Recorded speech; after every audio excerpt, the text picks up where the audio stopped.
Hello and welcome to Season 3, Episode 2 of Blood on the Tamesis, a Vampire the Masquerade Chronicle set in Oxfordshire, England, 2012.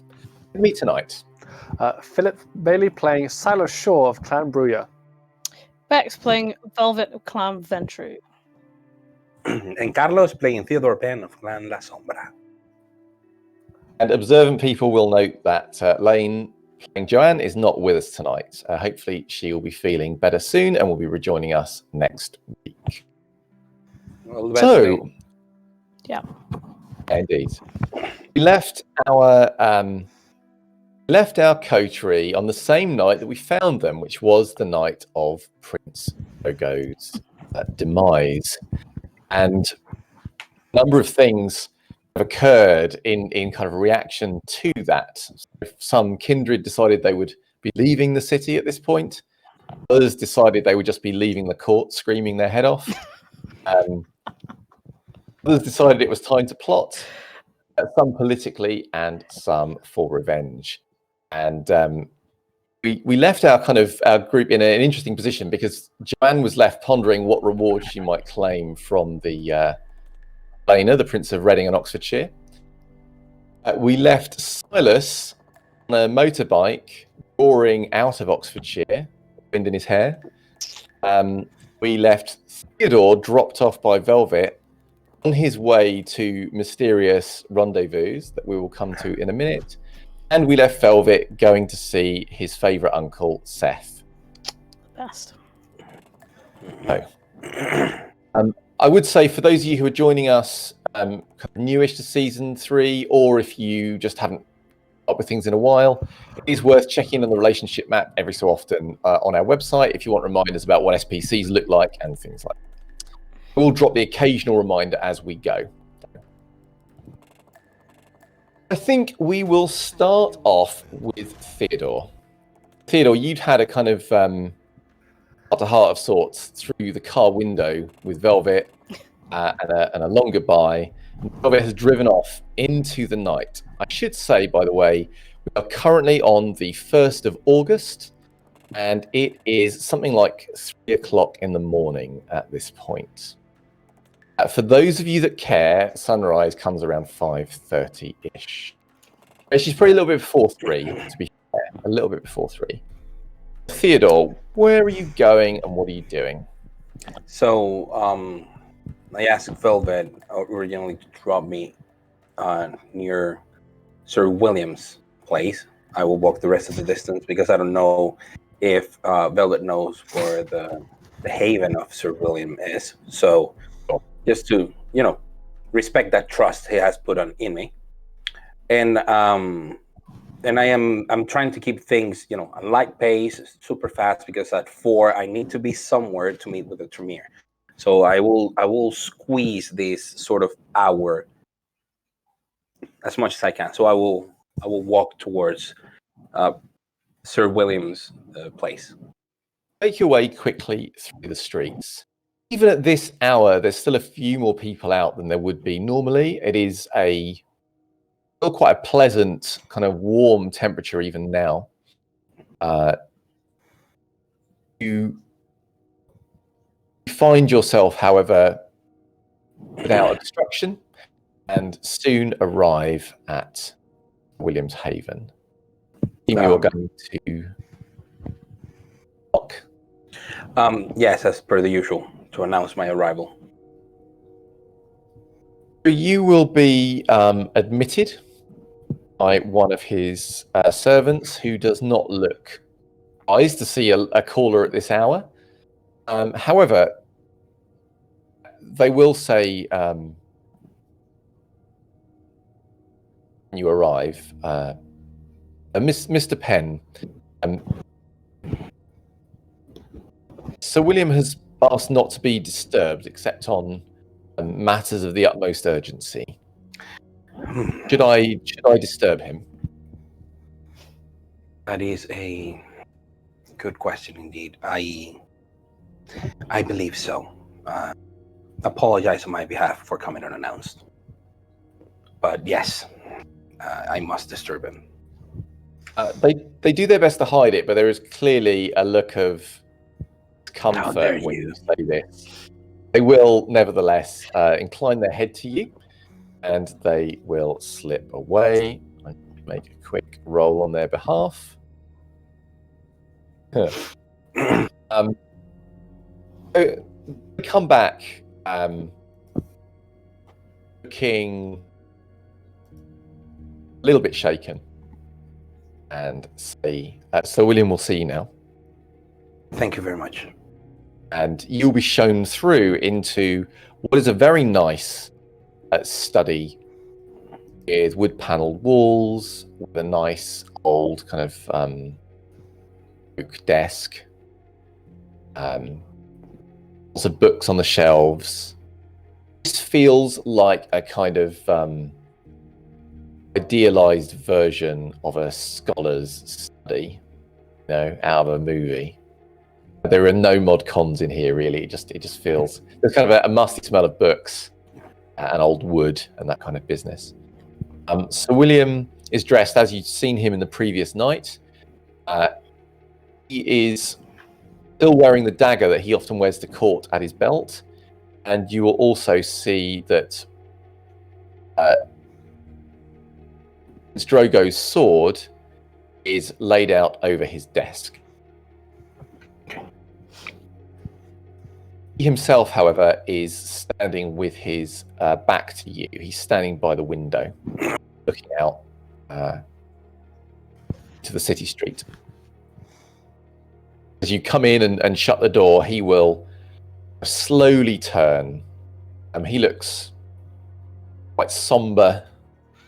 And there is a feel when you come into the space like you are kind of disturbing someone else's private moment in a way, almost as if he were meditating, and it feels a bit like that to do. My apologies, Sir William.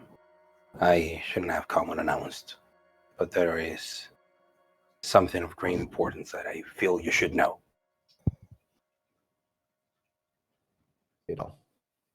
This is a difficult night, but it's nights like these that we must be at our most. Speak. I will listen.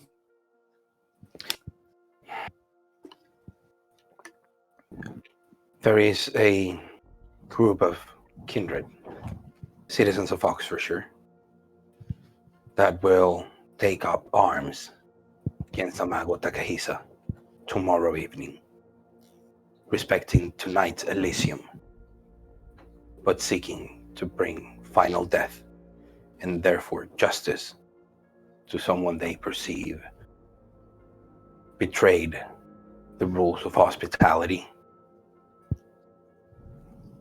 trust Oxfordshire had put on them.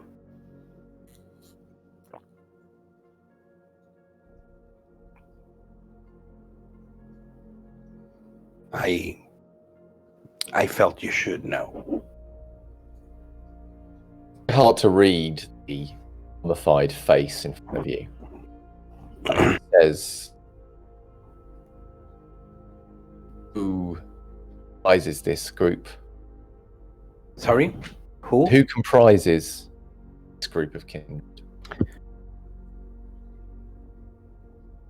Sir Hulda, Silas Shaw, and the person who put them together, me. There are others that I'm speaking to for their aid. Velvet Riley will try to talk to Sir Wallace and Seth. Silas has offered to talk to the Bruya, and I have even spoken to Chen Li. And after this, I pretend to speak to my own bloodline. Isabel and Meliore, possibly Sir Randolph. I'm trying to get as many people as possible. For I believe what Amago Takahisa did is beneath him and unworthy of consideration. It was outright treason, betrayal of trust.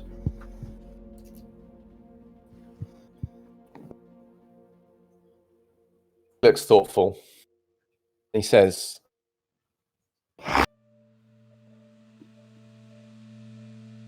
behavior of questionable. But I'm not convinced that we will. I'm not convinced it is my place at this time to go hunting other kindred. Must consider Oxfordshire first. Absolutely. I did not come here seeking your company in this venture. I'm not looking for you to join me.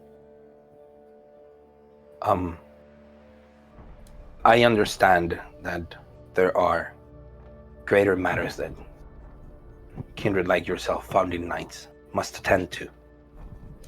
And I would welcome your company, but I would not expect it, nor I would solicit it. I come here because I am taking steps to punish someone that has betrayed my trust and the trust of Oxfordshire, and someone who is responsible for the death of our prince, your sire. So, given the years that we have spent together, trusting each other and working in unison, I thought you deserved to know and be allowed to make your own mind. I will confess that any sword at my side will make the venture more likely to succeed. But your choice is your own. I come here just to let you know of my intentions, and that we will not be dissuaded. You've proven yourself a true ally of Oxford and of mine, Theodore. I will not forget you have seen fit to come here. And I have not forgotten your words earlier this night. For many in the city, not forgotten. For my own part, I will have things to say, but not tonight. Understood. Whilst I will not ride with you, I wish you well in this venture. Thank you. If you find yourself at a loss, send word to me and I will do what I can. Thank you very much, Sir William. One last thing, should anything happen to me, I have asked my coterie mate, Velvet Riley, of the venture, to come and take care of Miyuki after she has finished helping you. So she is not your responsibility once she has fulfilled her duty to you. I hope it doesn't come to that. As do I. One more thing. Whilst understand that you are displeased with the way tonight has gone out. This is going to create many challenges for the city. Sure that your actions make those challenges easier. Yes, I have given this some thought, and I do not do this hastily out of a need for revenge that needs to be sought as soon as possible. I believe that the reason to do this now is because who knows when another opportunity to punish Takahisa will ever present itself. He's a powerful and resourceful kindred. Right now, he's wounded and out of his element, outside of his domain and his influence. I will try to minimize any collateral damage that can come to our domain. One last thing, Theodore. You mentioned that you have been in contact with Clantremere. Yes. Wary. They are traitorous by nature. And I know this better than any. I will keep it in mind, sire. Now, if you'll excuse me, I don't assume you would know where can I find Sir Francis. Looks troubled when you say that. Ordinarily, I would say yes. She left court. I have not seen her since. Like everyone else, no doubt she must grieve in her own way. Should I hear from her tomorrow evening, I will request that she seek you out. Much appreciated, Sir William. I will take no more of your time. Apologies again.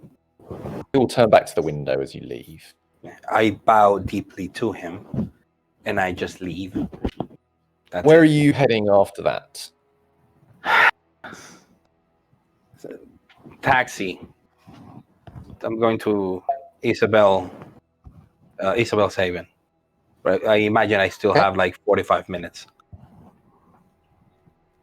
You grab a taxi and you start zooming over there. I'm going to cut to Velvet. Velvet, Cool. After dropping off Theodore, you have driven to Seth's house, I believe. Yes, but I was phoning Wallace on the way. Oh, yes. Multitasking, my boy. Yes. Reading and driving. I mean, A there's terrible not a law example. against that here, is there? I mean, really, Peter? That's not the least sensible thing Velvet has ever done. I mean, that is actually Yeah, very this low. is- The bar I'm a is low-key quite high. rebellion. Yeah. Yeah. Stick it to the man. As you are driving, you phone Wallace. I mean, I must have a And- hands-free, right? Anyway, yes, You yeah, like? yeah. I imagine Velvet is the kind of person to have Yeah. hands free somehow. Okay. Anything that makes it kind of leisurely Yeah, exactly. is going to be in Velvet's ballpark. So make a phone call to Wallace. Yep. We picked up very rapidly. Okay. We'll hear his voice on the other side. It sounds to you as if he is outdoors. Okay. He says, yes. It's Velvet, sir. You asked me to keep an eye out on things, and I have some information that I think might be of interest to you. I'm listening.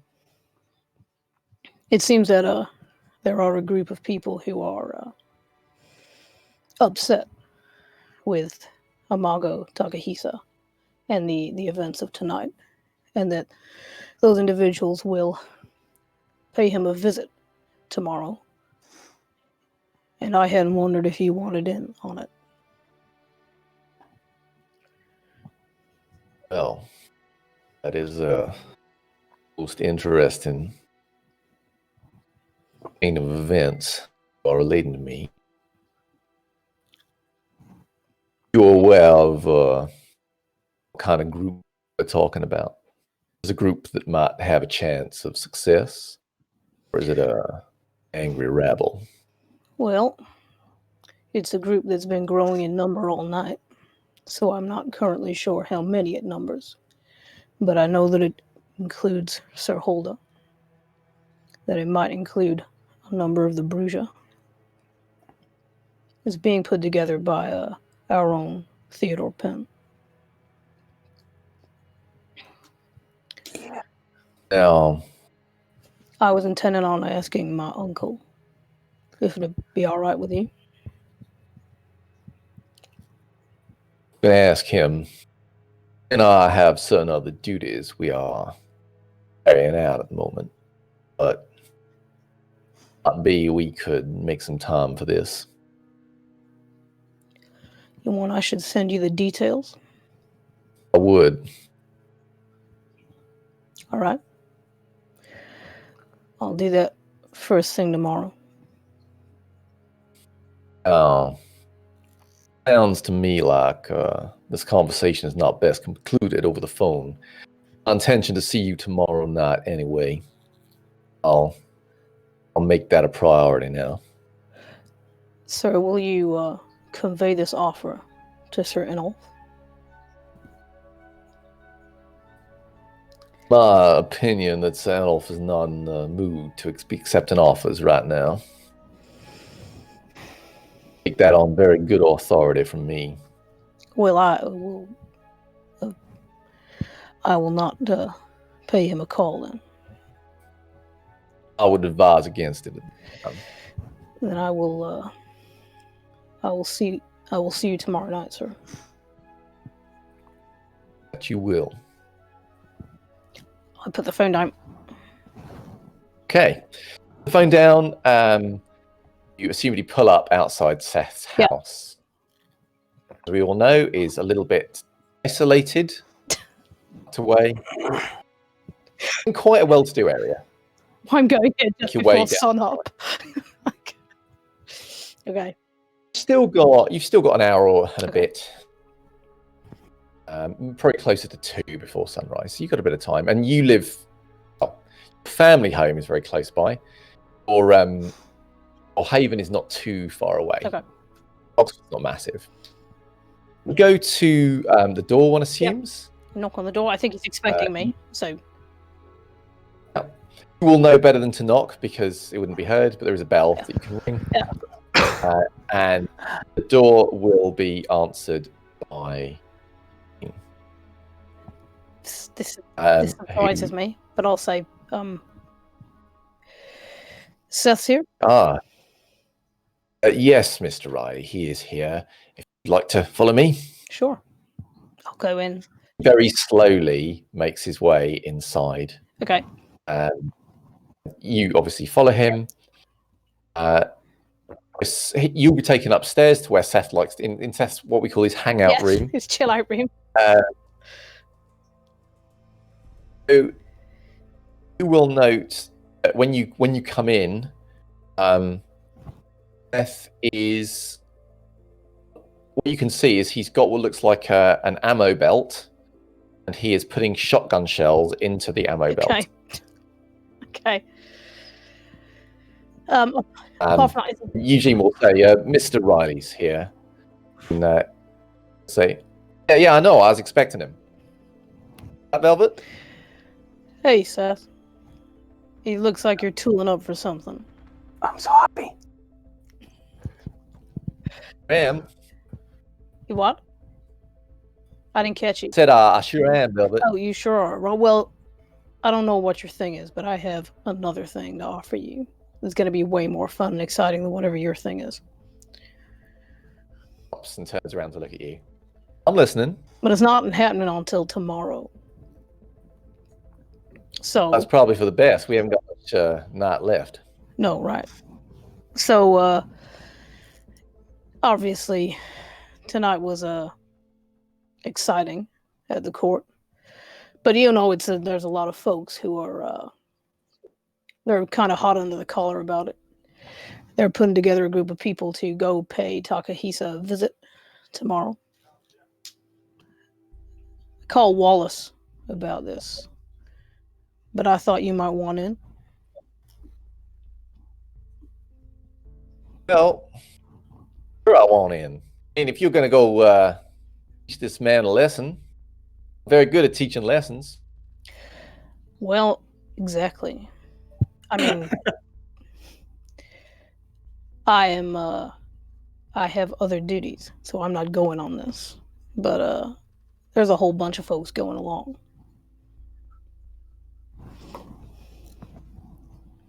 Right. Well, yeah, sure. I'm up for it. Now, I got a question. I think Wallace will want to know the answer to this too. Oh, really? Whose name are we doing this in? Well, I don't think that is entirely set. I mean, right. Oh, so we can suggest names. Well, I don't know about that because I'm not going along, but I don't see why you can't do it in whatever the hell name you like. What are you not going for, Velvet? Well, I told you fun. I have other things to do that are a lot more fun. Like, Well, maybe you tell me about those things. I might want to do those things instead. no, I don't think there's What kind so of things much, do you do? I don't think that's so much your kind of thing. I mean, Well, I could be the judge of that, Velvet. I would love to go, but Sir Holder has made me stay. I'm not, I have to. Someone has to look after the southern domain, right? And much as I would like to ride beside you and do this, I am bound by my loyalty to Oxford to do exactly as the southern gatekeeper tells me. Velvet, either you're going to go and have some fun, or you're looking after the southern part of Oxfordshire. It's not both. Well, you lied to me before, or you lying to me now? Which is it? all right, it's not fun, but I have to stay and do it, and I would much rather be going in with you, but I can't. So, but you're right, it's not fun, but I can't say that to Sir Holder. I don't want her to think that I don't like my job. So, If it makes you feel any better, I'll have to get permission to go as well. Why?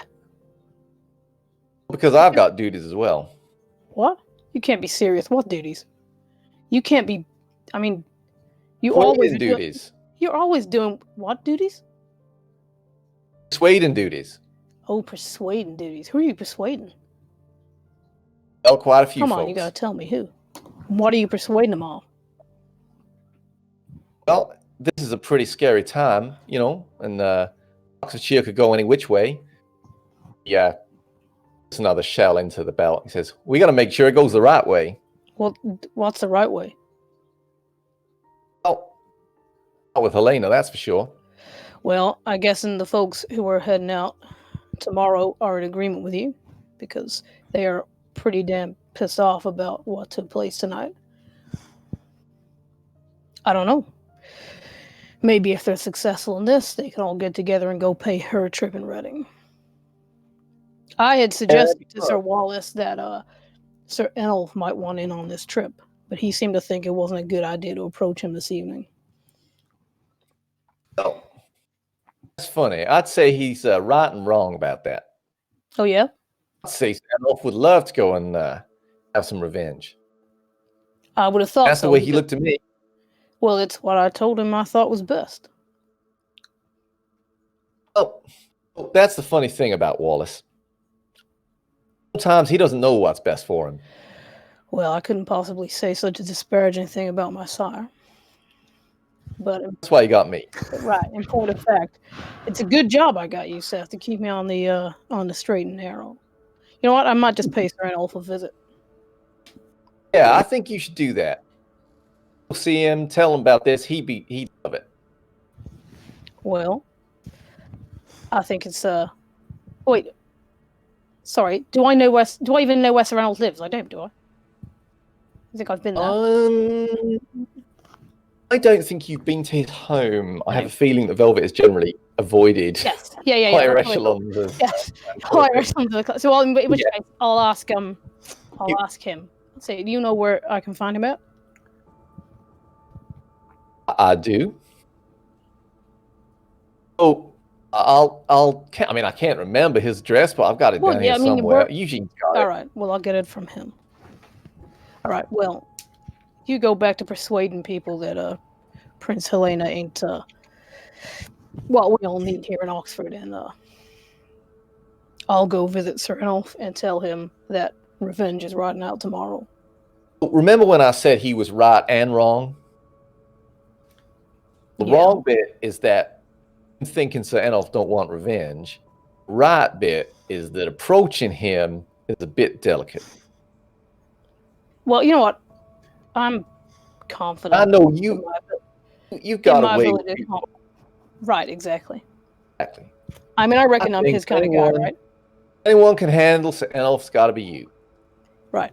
You just, be your normal, charming self. I'm sure you'll be fine. A lot of those other poor bastards. What do you mean? Wait, what do you mean? What other poor bastards? Oh, just talking about some kind. It's nothing to worry about. Oh, right. Oh, right. What, this evening? Yeah, where'd you think I've been? Oh, right. Oh, well, I will take that under advisement. Well, you have other duties to do, right? So I'm going to leave you to it. Yeah. Well, And, I'll speak to Sergey, see if he can let me go tomorrow. Right. At least let one of us go. Well, I think Wallace is probably going to speak to him too, because I asked him on the matter. He said he wanted me to send him over to the details, but I told him I was going to ask you. So. Right. All right. Well, I'm going to catch you tomorrow, I hope. Yep. Well, no, probably not. Right? You're gonna looking after the house or something while we all go have fun. The mother hen. Yeah. Well, somebody's got to do it, right? Yeah. Can't you just persuade one of the others? I mean, isn't that what a Toreador for anyway? Well, yeah. You know what? She's not going. Maybe I should go. Right. All right. Well, maybe I will see you tomorrow then. Okay. I will leave. Well, I'll get the address from Eugene, then I'll leave. Okay.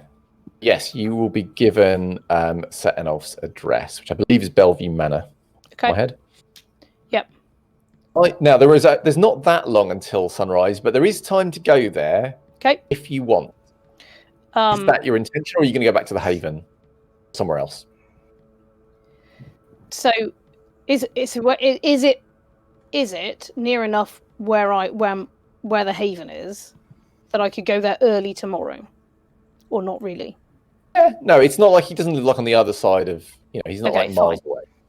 Then, in which case, I'll go home, and I'll intend Okay. to go there tomorrow evening. Sorry. Yeah. Okay, cool. You start making your way back. Yep. Meanwhile, on a motorbike, earning his way out of Oxfordshire is Silas. Yep. One thing just to note, all of you will have got your usual superficial willpower recovery at the start of a session. Okay. The last time I said Okay. no, it was happening immediately.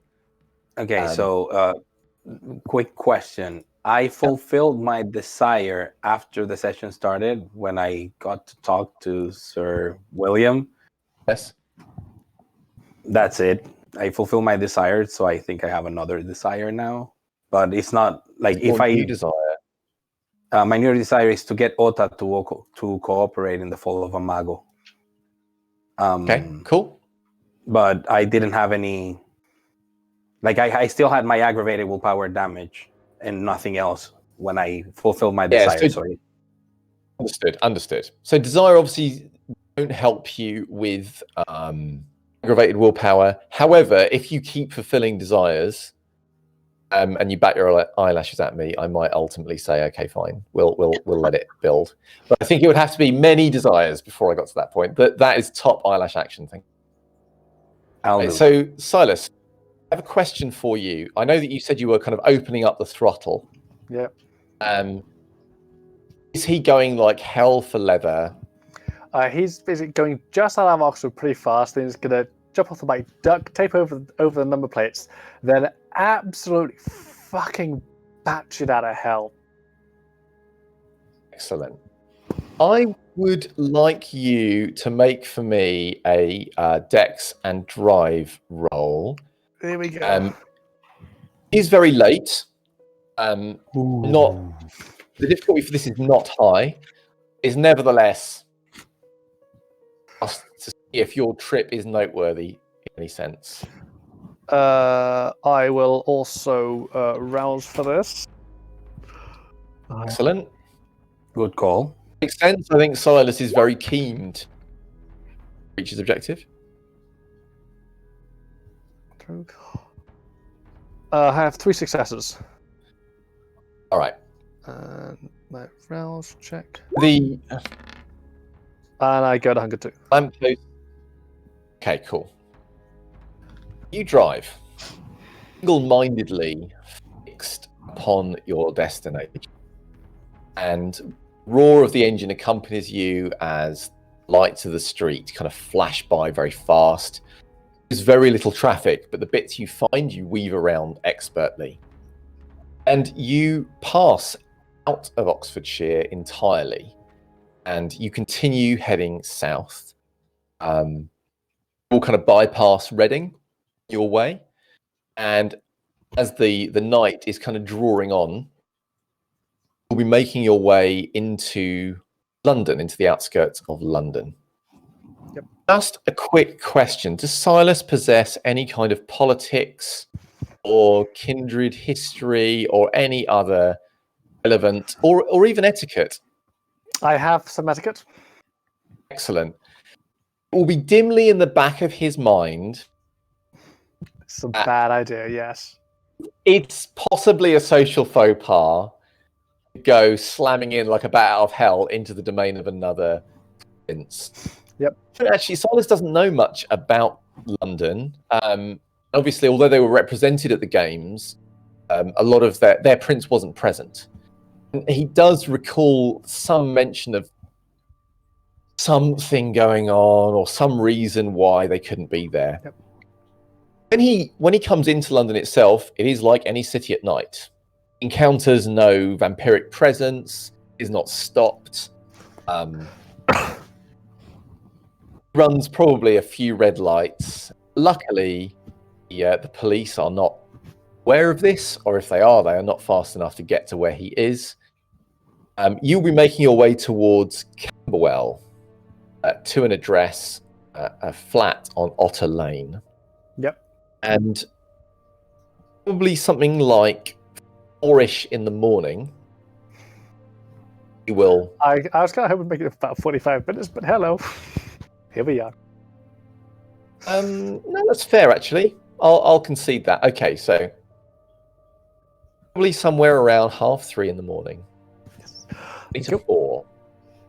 Roaring up to the address that you got from Mr. Whispers. Yep. It is a relatively narrow street, packed with houses, look fairly old, and not the nicest street in the universe. Obviously, you've seen worse. Yep. There are no lights on in the house. You can see, much like the place where Silas lives, these look like houses that have been converted into flats. Most houses comprise of 2 dwellings. You will know that she lives upstairs. By the numbers on the door. Yep. I will pull up my phone, set an alarm for 4:15. Okay. Just straight off, and then I'll ring the bell. Okay. Ring the bell. And answered immediately. I should say there's no one here on the street. It's very quiet now. You will occasionally hear the odd car passing in the distance. That is about it.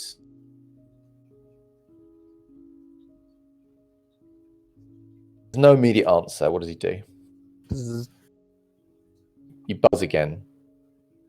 This time you will hear a kind of crackle on the other end of the intercom.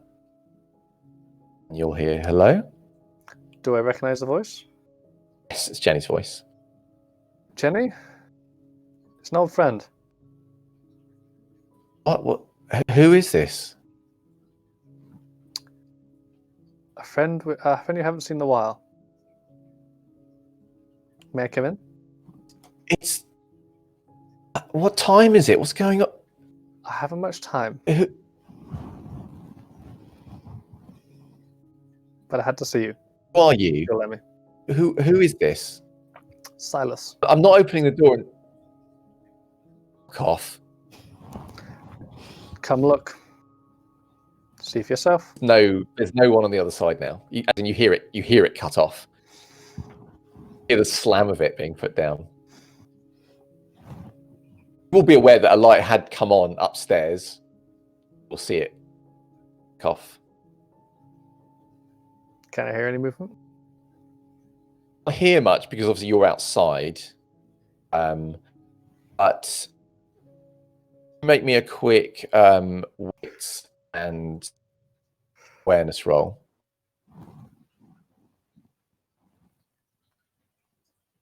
It's very quiet out here. 2 successes.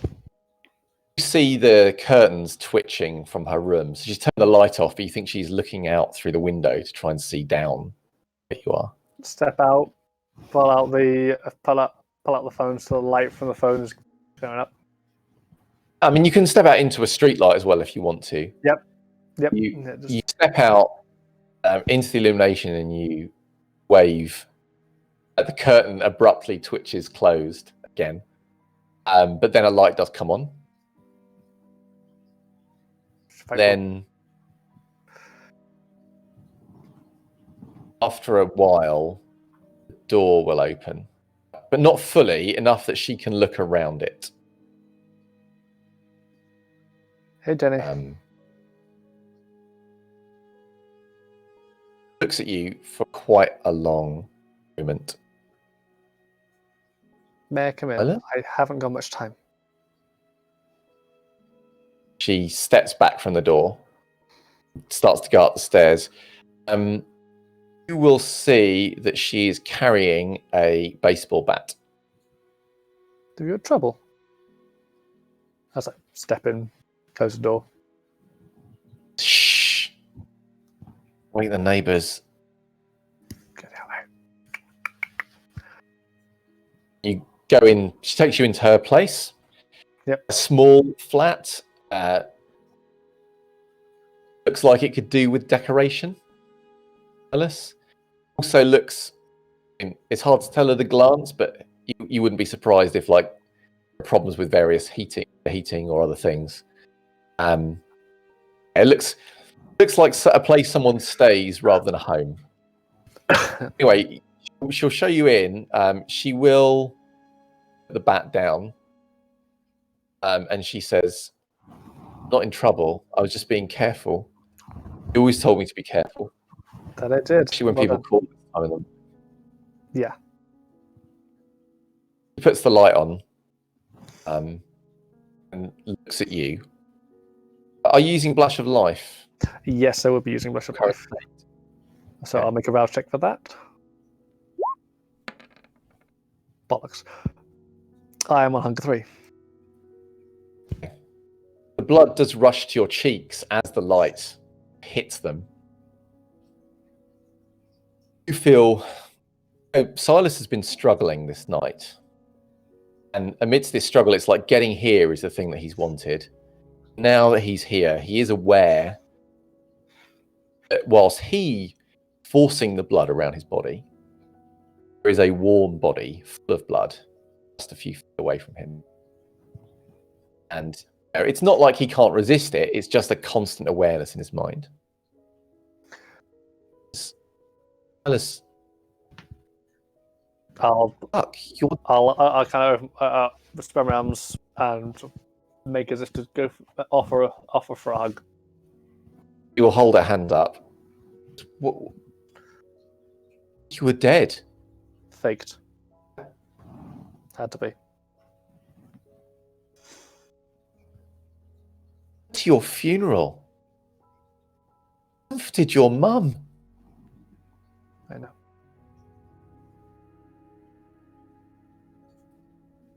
And I need a cup of tea. Goes into the kitchen. Hear the kettle. She'll come out. Then it's almost like she seems to remember herself, and she'll pop her head back around the door and be like, "Do you want a cup of tea?" No, thank you. I don't have to. Unfortunately, I have very Shrug. little time. She will, nevertheless, despite your comments about the time, make some tea. You will be aware of the time ticking. Oh yeah. But there is a sort of familiarity to the sound of the kind of the stirring of the cup and the clank of kind of cutlery and that kind of thing. She'll come out with quite a large mug. Should say she's like in pajamas and a dressing gown, and she's the other thing. Now that you see her in the light, her face has that kind of shiny look of like someone who's put on a ton of moisturizer before bed.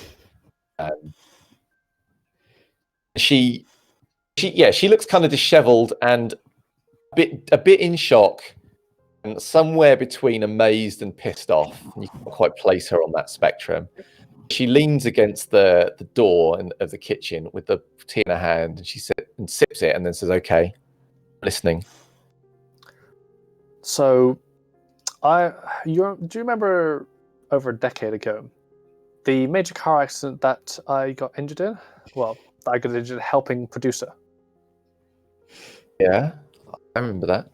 While I was in hospital, a man came to visit me, offering me abilities, increased strength, sort of within that regards. I didn't believe much of it. I didn't really believe anything of it. Didn't believe anything. Was he? What are we talking about? Drugs?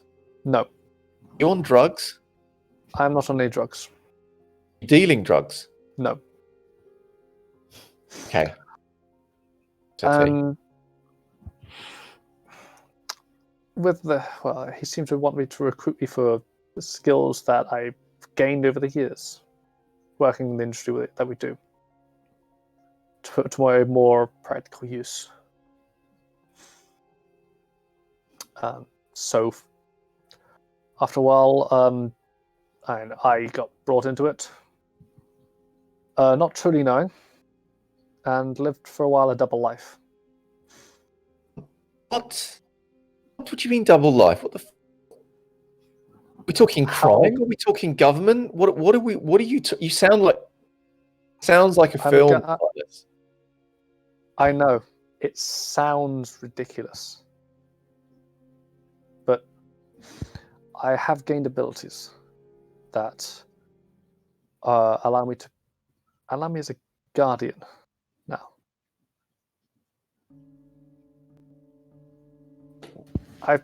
Let me show you something that you can't really refute. I'll pull up the shirt to show my chest.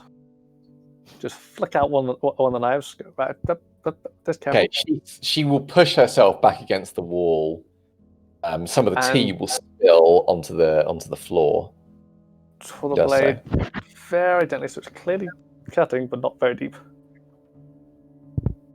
and allowed to heal. Okay, so you cut yourself along your stomach, and he is just like, stop! I'll call the police. What the fuck? And it goes loud to heal. He's kind of starting to fumble for her phone in her pocket. Look, the healing. There's no wound. There's nothing. There's this weird thing where she's kind of half watching you and half picking up the phone. As you say that, she does attend to the wound. Really attends to it. There's nothing. And it heals. Stops trying to dial with the phone.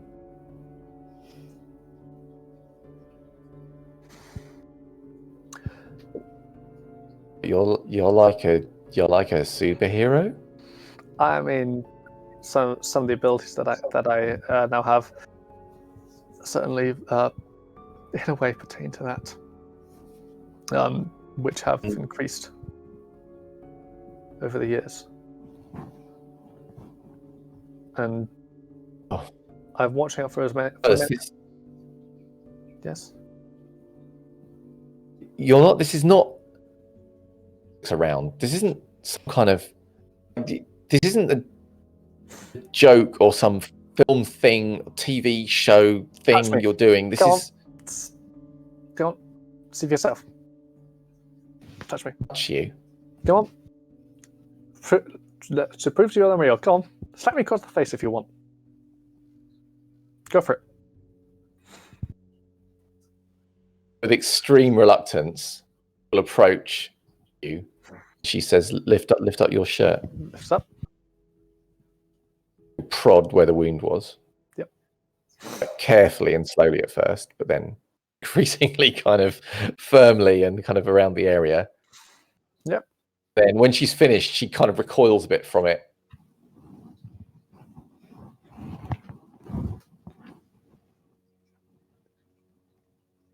I understand why being able to do that, whatever that is, meant that you had to fake your own death. How old do I look?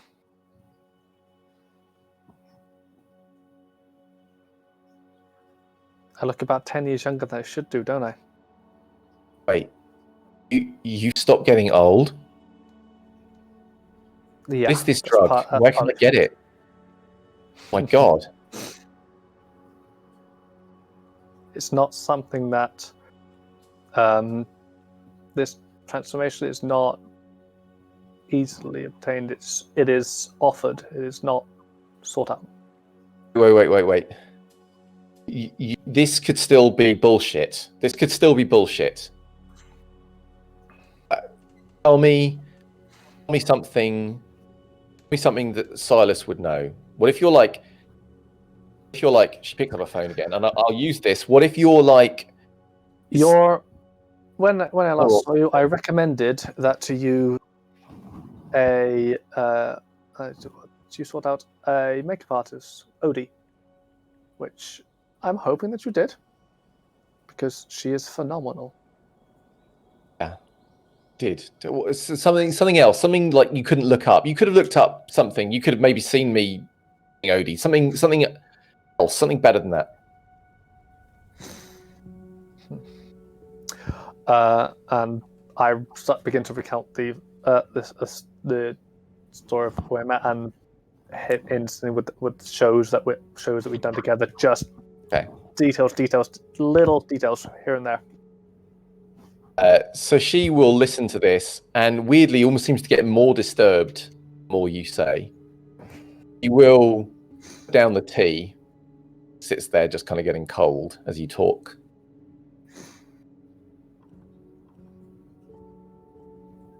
And she'll say, why couldn't you see me before?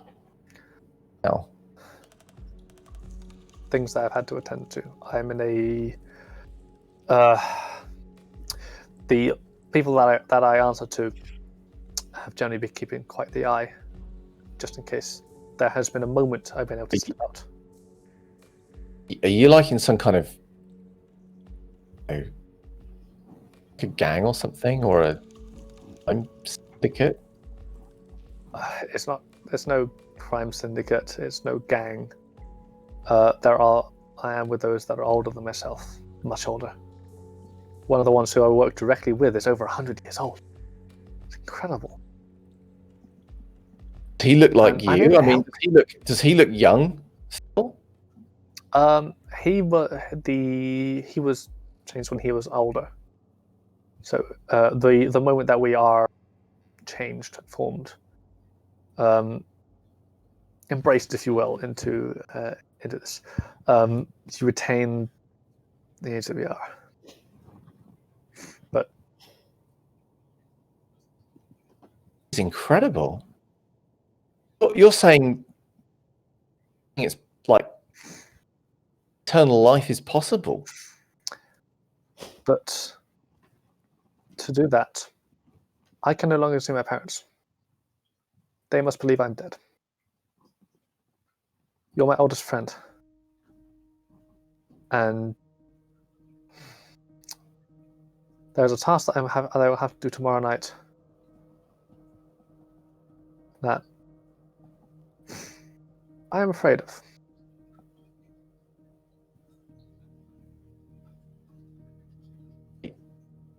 Telling me that you've come here to tell me that you're not dead, and now you're telling me you might be going to do something and then you're going to die? Unfortunately, yes. I'm sorry. I just needed to see you. I'm sorry.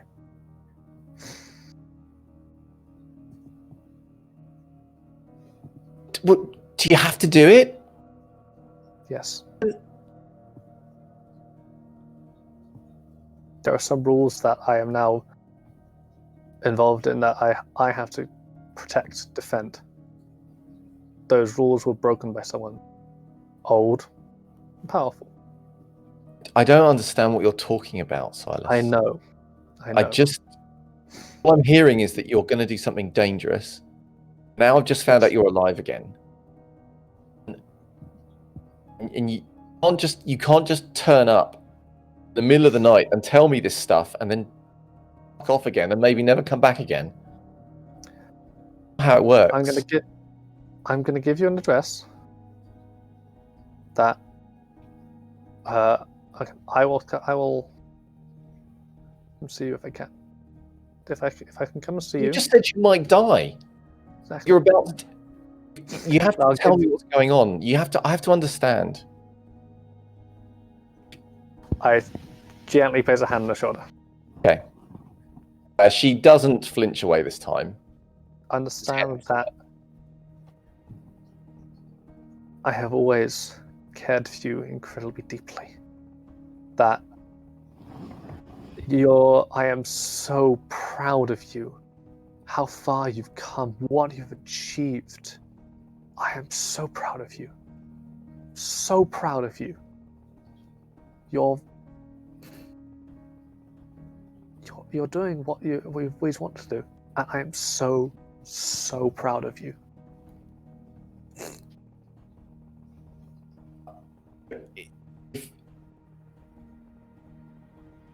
Just about. We've always had each other's backs, Silas. I have been watching everything best I can. Best I can, I've been watching out for you. Okay. From afar.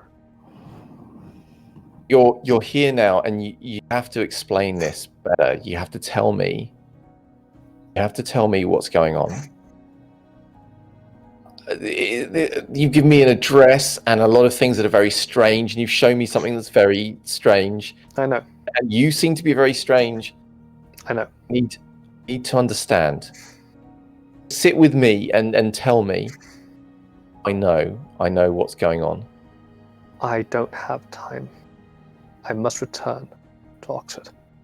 The fuck? You can make time. You can't. You can't. Don't go. Tell me. Tell me first. There was said, this comes with downsides. There are downsides that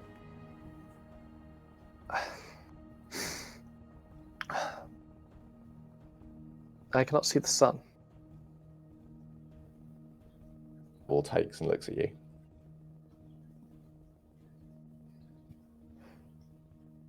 And she will remember her tea. But the fact that it's got a bit cold now, she's going to drink it anyway. Then she says, I'm listening. Tell me everything.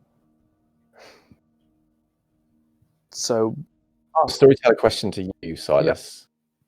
Yep. Is he going to tell her everything? He's going to tell, sort of gloss over. Sorry, he is going to try and avoid telling her the darker parts. He's going to try and focus on people he's saved, of telling stories of those he works with, saying that the one who's over 100 years old, who has he's he is both learned, wise, and not to be messed with lightly. Are you going to tell her that he is kindred? He's not going to use any terms to specify that. Are you going to use any terms like vampire? Nope. Okay. He's going to try and keep it vague. Going to try and keep it vague, but because the incredible doctor that I work with and has saved lives with. Okay. So I would think that I'm going to require a roll from you here. Yep. You can tell her these things, that's not a problem. Silas wants to have her back on side, effectively, right? Mm. Wants to kind of her trust again. Yep. There's an element to which, how is she going to react to this very strange story that you're telling her? Oh, yeah. Now, I'm going to give you a couple of options. Mm-hmm. One option Yep. is if he wishes to spin it like in a scene, he can use manipulation and performance. Okay. Something he's rehearsed in his mind. Yep. Alternatively, if he's just trying to tell her straight, be honest and open, it would be charisma and persuasion. Is a harder road, charisma and persuasion. It is a higher risk manipulation and performance, because obviously if she gets wind that you're leading her in some sense, then that will be bad. But it is a easier thing to achieve. You can also lie, like every other kindred. You can use subterfuge and just outright lie. Hey man, don't can tar also everyone with your lie. brush. I don't lie. Maybe think about it. Think about it. I'll go back to my Silas, silence. what do you do? Silas will spin the story. So I'll take manipulation and performance, but I think Silas at this point would also awe it because he's telling a story. He's storytelling. Okay, that's fine. Check of awe. One thing to note. Yep. One last thing to note. If you take the approach of manipulating her, that's fine. That's fine. You can go for it. Storytellers shouldn't warn players. They should just let them roll dice. Exactly. I've made a bad choice. I know, chat. Yeah. I'd go further than that, but if you want to make your roll for me, Silas, Yeah. I'll just kind of a bit of narrative whilst you're doing that. So Silas starts to tell her, and it's a fine line that he's walking. He's trying not to give too much away, and at the same time trying to concoct a story that has some kind of meaning to it. Gets the kind of the key beats of, what has happened to him. 5 successes. Yep. Let me just make a roll for her.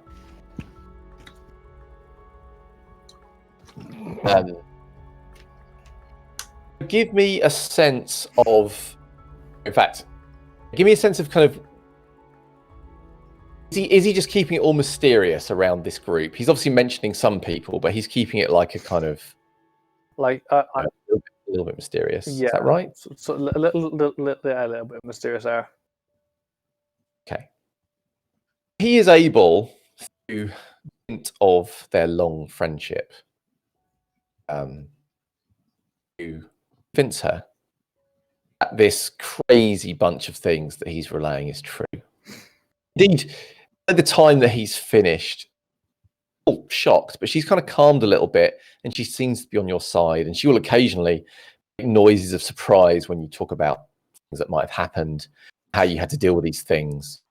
She's clearly rooting for you by the end of this story. She says when you're kind of, Silas is aware of the time. Oh yeah. You will say, you've said you can't see the sun, right? Yeah. Earlier. So you will say, it's getting late. Said you can't see the sun. Why is that? I checked the time on my phone. But what time is it on my phone? Because I set alarm for 4:15. Yeah, so it's just hitting 4. Just hitting 4. Shit.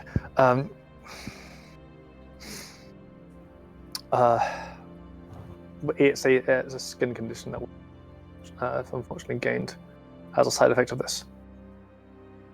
Well, I've got a lot. I've got some products you can use. I need to stay here. Do you need to? I can. I've got some spare bedding I can put down. As much as I would like to accept the offer, I need to be moving in Oxford as immediately tomorrow. This could really kill you. Yeah, unfortunately, but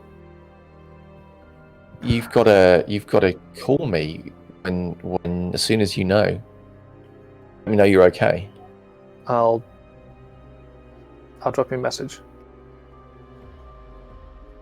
Might take a couple of days. What? For safety.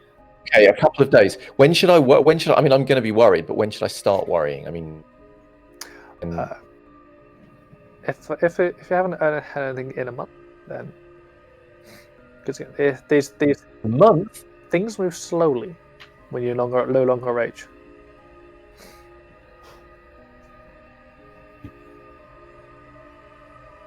Month.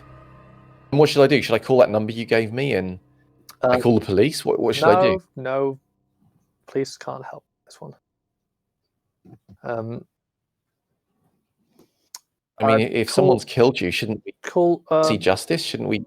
There will be other things. This is above where the police can get involved. Call the number, and if simply say that you seek Silas, and you'll get a response. What if you didn't go? What if you just, got a plane ticket and just went somewhere? Part of my role is a guardian, and you know how much I worked all my life towards to being a performer. To be able to save lives is a calling that I never thought I would be involved in. Truly saving lives, but here I can. She's still sort of partly under the effect of your awe at this point. She will be moved by this statement. When your alarm does go and you start to leave, he will kind of come down to the front door with you and hand on your arm and be like, "You don't die, okay? Don't die again. And call me." I will do. And Give her a quick hug. You give her a quick hug. She doesn't send you off. Yep. Jump on the bike. This is what I got now. So face, put on a helmet. Yeah. And roar off. Okay. Roar off as dawn threatens to approach.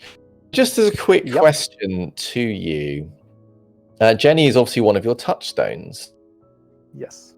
For people watching along, what is the conviction that she is tied to? Never betray a friend. Never betray a friend. Okay. So, Silas leaves with mixed feelings as he is on his bike. Because, on one hand, he's been able to tell Jenny that he's not dead. That feels good. On the other hand, it feels like there's a lot of things he hasn't told her. That he knows to protect her. She must not know. And therefore he is protecting her. But he also knows that he's not. By telling her, he has turned her into a masquerade breach. Yep. In a sense, one could argue if they were a TST, has betrayed her by doing this. Yep. However, by seeing her, I would like to say I have. Here's what I'm going to say. Yep. By seeing her and reconnecting with her, Silas does feel a little better from that point of view. I know that you're hoping I'm going to give you back a point of aggravated willpower damage. However, the fact that you manipulated the whole thing means that I'm not yet.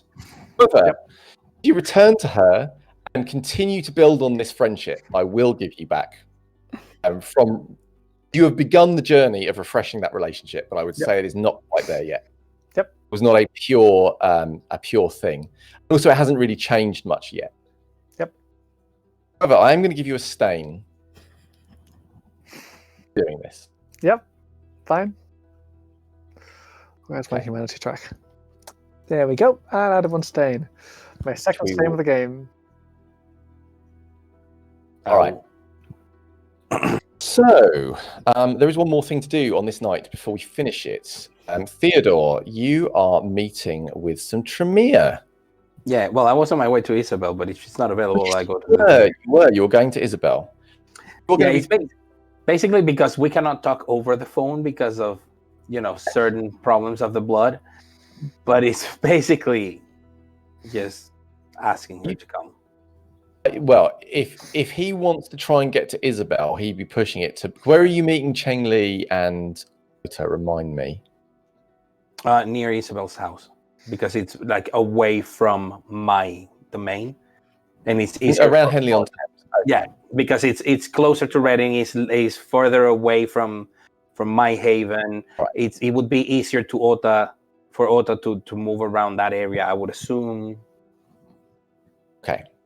Where is the location you want this meet? As in, are you meeting them in public? Are you meeting them in private? Where is the Public. place that you're? Public, probably near a little park or one of those Park. things.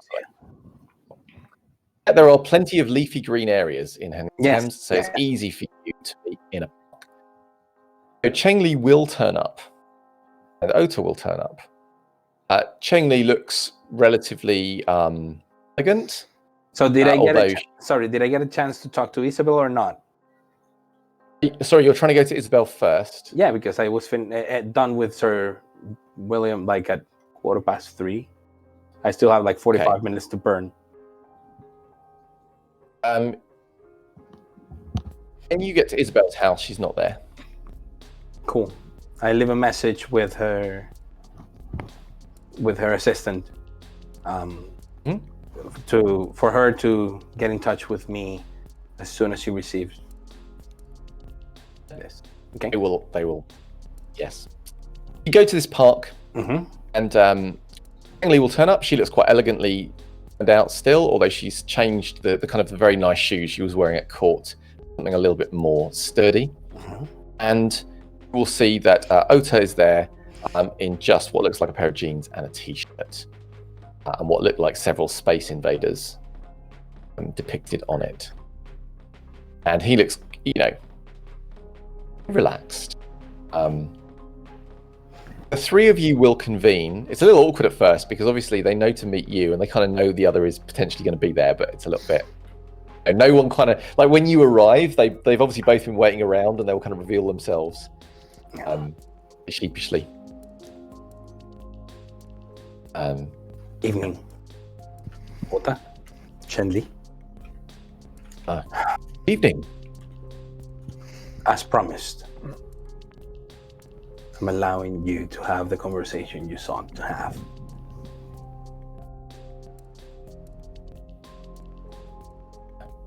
It is most welcome, although on a night like this, it is difficult to talk of much. I am sure you are most moved by the event. This is not a moment to talk about me. Use the time we have wisely.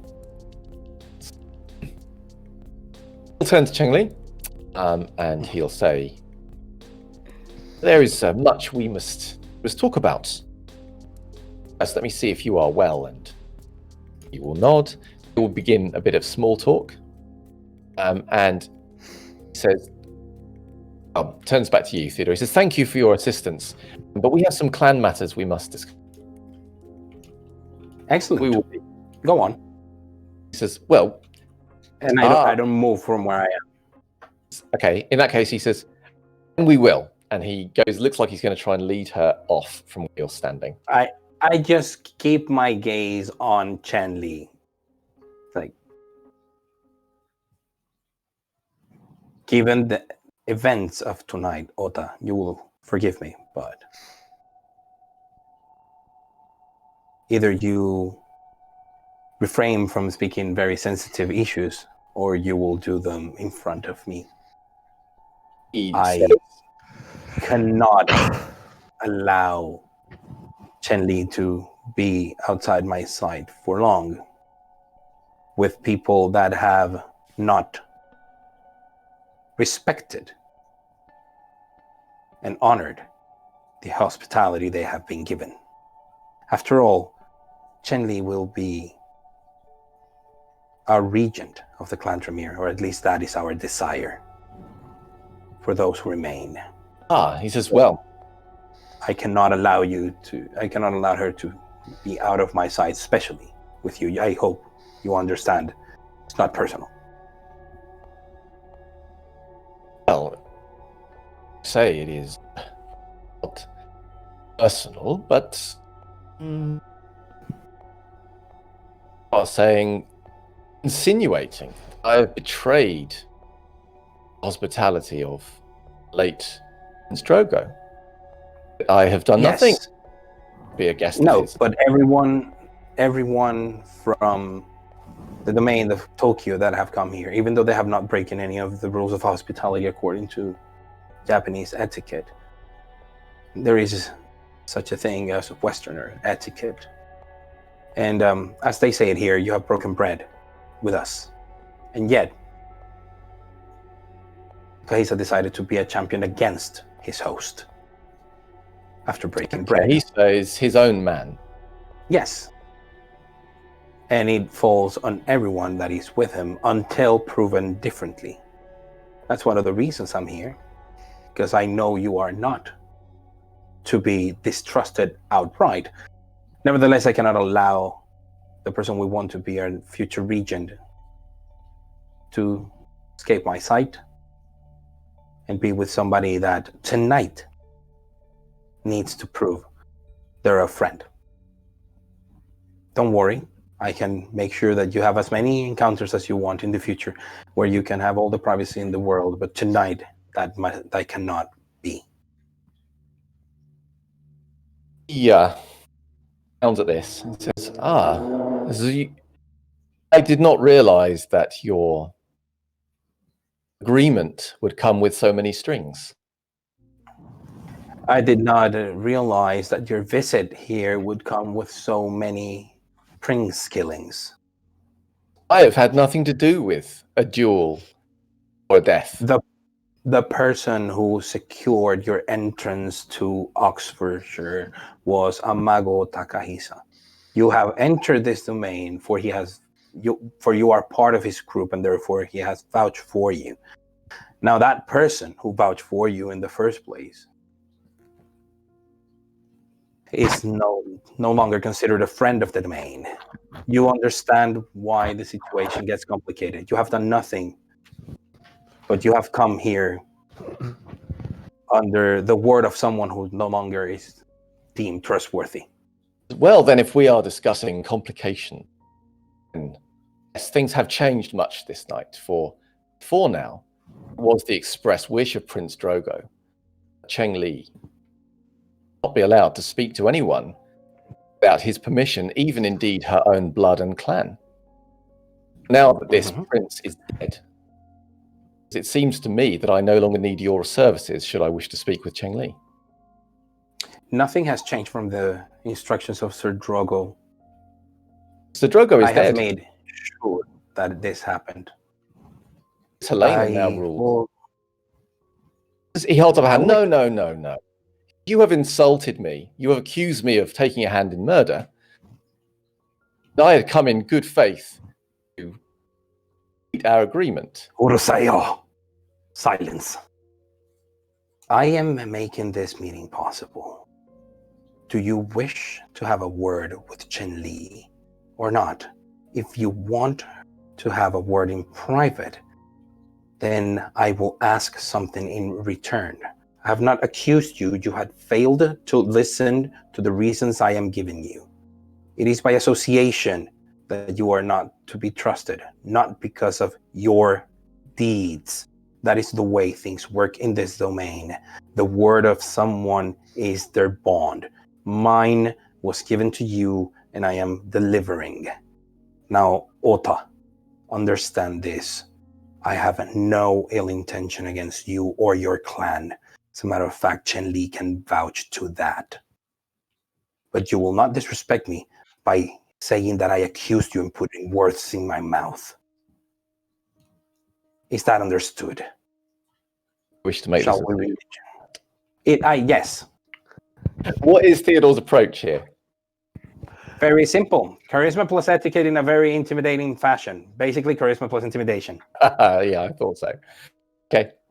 Make your roll, and then based on this, we'll see what happens next. Let's see. Basically, what I want him to understand is he just put words in my mouth. I didn't like that. I will rouse. Understood.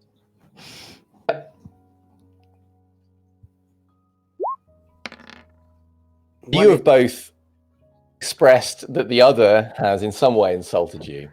You are trying to enforce. So essentially, this argument is about whether you or he has kind of insulted the other, and whether you are being good to your or not. Yes. So it's not so much the truth as who can persuade the other. So Let us know what you got. I got 6 successes, critical win. Ah. Okay. And I do not go hungry. Cool. You're pretty good at being withering when you want to be, and being intimidating when you want to be. He does sense that he is taken aback by this. Nevertheless, does still smile at you. And he says, "It seems we have both misunderstood one another tonight. Yes. Tell me, if you are not accusing me, and if you consider me trustworthy, why then can I not speak with my own clan and kin? And if it is the case that I cannot speak, why then would I not go to Prince Helena? By rule, by Western rule, is now Prince of this domain. Actually, See what she says about me speaking to one of hers. He is attempting to social combat you again. You're welcome to respond, though, before yes. Actually, according to the rules of these domains in Britain, the matter of the duels are not considered in the same way as they are in the East. Yes, they are matters of honor, but this seeming duplicity of Amago Takahisa, of, as I said, betraying hospitality by breaking bread and then going against his host, muddles the water of the honor around the duel. Now, did not Prince Drogo agree to the terms and then lose by them? I cannot speak for Prince Drogo. He spoke for himself. He was there. I heard with my own ear. Yes, Ota. Listen, Ota. Will you let me speak with her, or should I speak to the prince? Will you honor your word when you promise, when we make this agreement, if I allow you to speak to Chen Li? Are you a man of your word that I can trust? Yes, I am. Okay. I'm most honorable, as you know. Most honorable and good and wise and kind. Excellent, Ota. Because I will allow you to have a word with Chen Li in private. But I will cash my boon immediately, so you might want to factor it in your conversation. And what do you wish in return?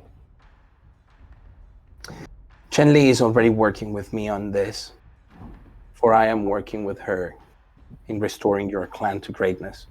You might believe what you will, but the only Tremere in this domain that is a citizen of Oxfordshire is her, and is her opinion that I care for.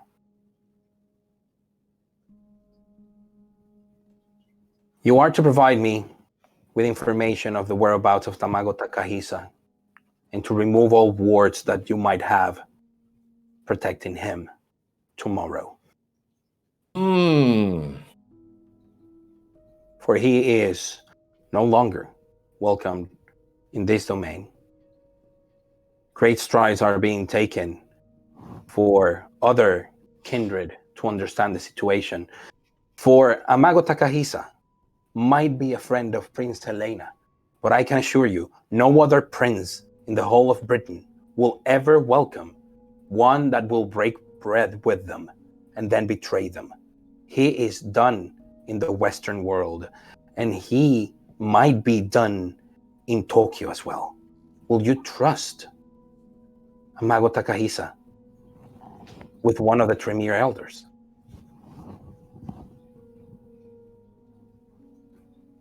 He has shown that he himself cannot be trusted as a guest. He is a dangerous man, Ota. Your clan can come back and reclaim their position here in Oxford. And I will work diligently to make sure that it happens. But there is much to be said about Amago Takahisa and the way he has behaved. See that I am trying to reason with you as I cash in my boon instead of just forcing it upon you. I need you to understand why I'm doing this. I need you to understand that he is also a threat to your clan and to others. I need you to understand this, Ota. For I have been nothing but cordial and gracious as a host to you, and you have been nothing but a gracious guest. Let this impasse not be the undoing of our great relationship. He ponders your words, then will say, "Well, I am much happier when we are sharing good words between us. You ask something great contention, or however he is seen here, Amago Takahisa is a hero and great leader in Tokyo. Unfortunately, I do not know where he is. He did not trust me with that information. But as you know, we of Clan Tremere have ways of finding things if we put our minds to it. Now, it is not my place to judge politics in the West. It is not my place to judge whether the actions of Amago Takahisa were right or wrong, and I would not bring any such judgments. But if you wish to speak with him, for your own reasons, perhaps to understand his motivations, it may be that I could find him, take you to wherever he is, so that any debts between us are solved and you can dedicate your time to restoration of Clan Tremere within Oxfordshire. Absolutely. So Chen Li can aid in this attempt. I must speak with Cheng Li to see how best we will aid each other. Sure thing. When do you wish to find Largo Takahisa? Tomorrow. Midnight. Slightly before. I need to understand where he is and where he's going. I have the means to take us to him, wherever he is. Excellent. Then maybe after your conversation with Chen Li, we should make arrangements to meet first thing tomorrow evening.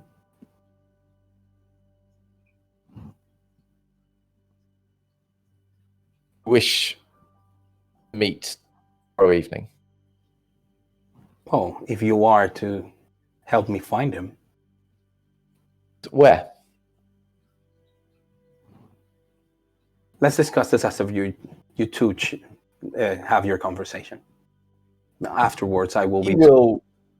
Afterwards, I will be escorting Chen Li back to her haven. So they will move aside and begin to have some kind of conversation. Is Theodore attempting to eavesdrop or no? Okay. I deliberately make it obvious that I pace away while I light a cigarette. It's been a long night. It is absolutely silent in the park. You might see the odd fox, and that's about it. Very, very quiet indeed. They will talk, not for very long, because there isn't that long left of the night, but they will talk for a little bit. And then you're going to escort Cheng Li, are you? Yes. Okay. I will make sure. Is there anything you want to say to her when you do so? Short thing. After she has her conversation with Ota, I will just remind him that the boon between us will be fulfilled after he does with his part tomorrow, and as you know, with Chen Li as our witness. And then I talk to Chen Li. Okay. Apologies. Anything you want to say to her? Yeah, basic stuff. Apologies for what has transpired. Tonight has been a difficult night. And even though I understand that Ota is a very friendly man, his association with people that have been less than honorable make things questionable. Also, I have no intention of allowing our future regent to fall into the wrong hands. Then I smile. She smiles back and says, then we'll have your work cut out for you. Why? Sorry? You will have your work cut out for you, and so will I. My work will cut out of me. Your work will be I cut don't out for think I you. could- You will have your work cut out okay. for you, and so will I. Yeah. Or- Yes.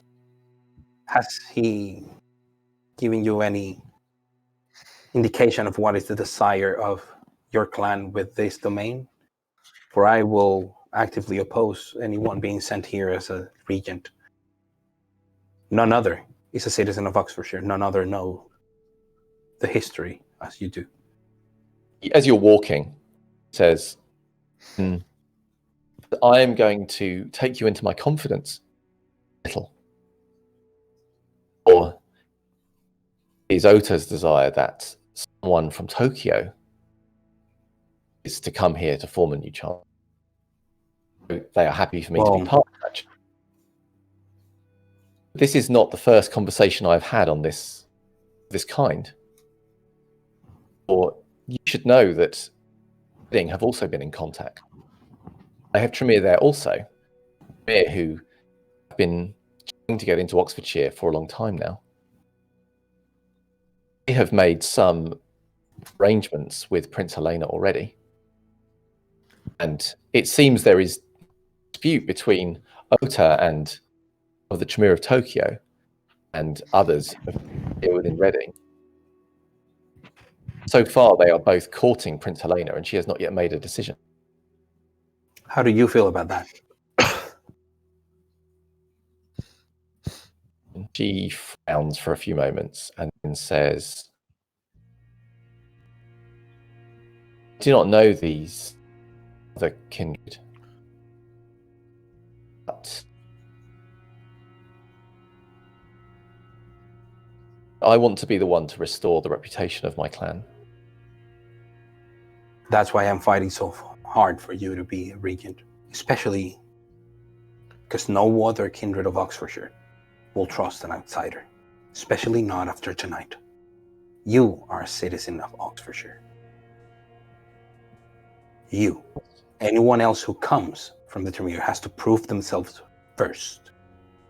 And it'll be a long time before they're allowed to restore your clan. You, on the other hand, can start working right now. As you, many people might have been calling me a citizen of Oxfordshire and saying nice things to me. But before tonight, I was a prisoner, not to be trusted. Same as Alistair. And you heard that his punishment ended. And everybody's treating him right back as a citizen of Oxfordshire. Sadly, as if nothing had happened. For something did. Probably avoidable. It's not my place to say. I have no idea why you were a prisoner. It's not my place to say. But now that the prince is gone, and that we can talk to one another, you're receiving the treatment of any other kindred of Oxfordshire. I do not expect you to forget the last, however long it was that you've been under this situation. But you gotta remember, I've been here for a decade, and we've worked together in a couple of occasions. Your personal history is your problem until you decided to make it my problem as well. And I'll be happy to hear you and support you if that is what our friendship becomes. But for the meantime, you have a clan that is not represented by anyone other than you. You are supposed to be the regent, the way I see things. And right now, it's the moment to make that happen. So if you help me keep Ota on our side, I can have him come and assist you, but not the other way around. This is how I want it to. He is trustworthy. Or at least has not proven himself not to be. Come. It's almost done. The two of you will hurry away. So as this night comes to a close, we are going to take a break. Just firstly to say I have a shout out, which is to welcome David Orner Einstein, who is our La Sombra Primogen on the Discord and our newest supporter. So thank you very, very much. Sorry, did you mean Ventry? Because we don't have a song, do we? No, he meant amazing La Sombra Primogen. Yeah. Because I mean, who are the Ventry? Do they have a Primogen? We probably have like four. Yeah, there is a La Sombra Primogen, and everyone's proud, and it's all fine because they're very enlightened there on the Discord. Indeed. So yes, thank you very much. Thank you. For that. That's amazing. So I'm going to hand over to Bex for a relationship map update. Yes. So it's short. It's all right. I thought you were going to fill. It's a short update, and as has become the tradition, it's just an update that corrects the stuff I missed the previous time. So I've added, and if you're coming into the map, because it's there's quite a lot of it now. It's down towards the kind of bottom right hand corner. I've added Katrina, who was in the 1452 memoriam, and the artwork of her, which is done by Alice, which is awesome. And then I've added Andres, who was in the 1772 memoriam. And Kirsty's artwork for him is on the website. He also has been flagged as dead. Sorry, I should have done a spoiler alert, shouldn't I? Not that most of my next mistake. I think that was about it, because obviously last time we generally were hanging out with people we already know, so they were already on the map. So yeah, that's I think it from me. Unless chat, feel free to point out other missing things for sure. Yeah, do let us know if anything. I relish this missing. in my week, so yeah, be good. So we are going to go to a break now. So we'll be back at 10 to 9. So do come and join us then and enjoy the art in the meantime. See you after a cup of tea. Bye.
Hi. Hello and welcome back to Season 3, Episode 2. So we finished Part 1 with you all going to sleep for the day. So if you could all make your rouse checks for me as slowly reanimate yourselves for the next night, which is Thursday, the 2nd of August. So, you know you're going to have to tell me again how to do this. What's the roll?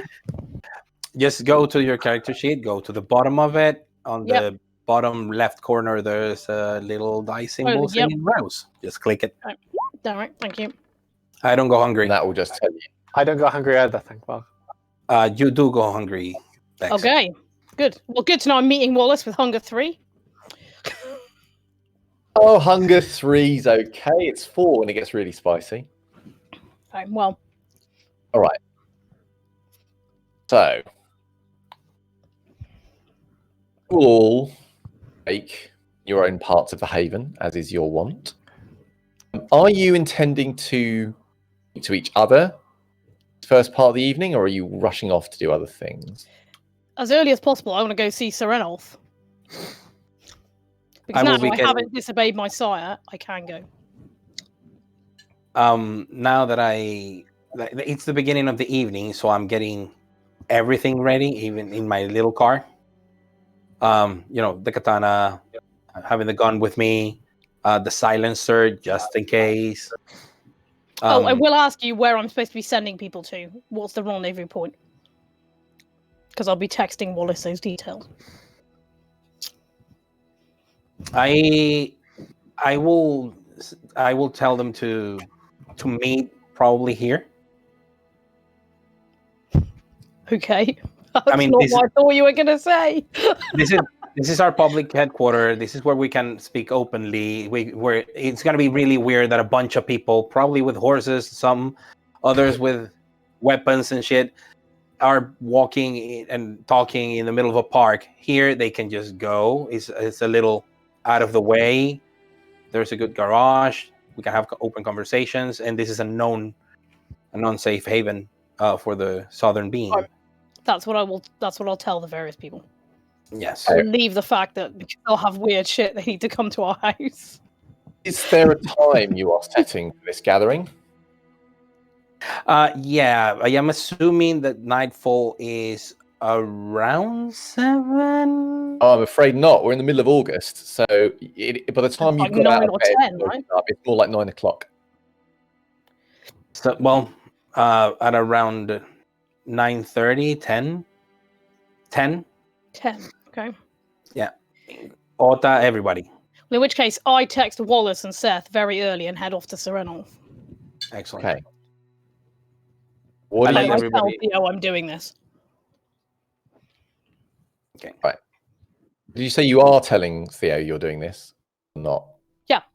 I'm telling him that. Yeah, I'm telling him that I'm going. That I've texted them, and they hopefully will be there, and then that I'm off to see Serenolf. So is Silas around? Silas would be around, yeah. He's putting he'd be carefully putting duct tape off of the number plates.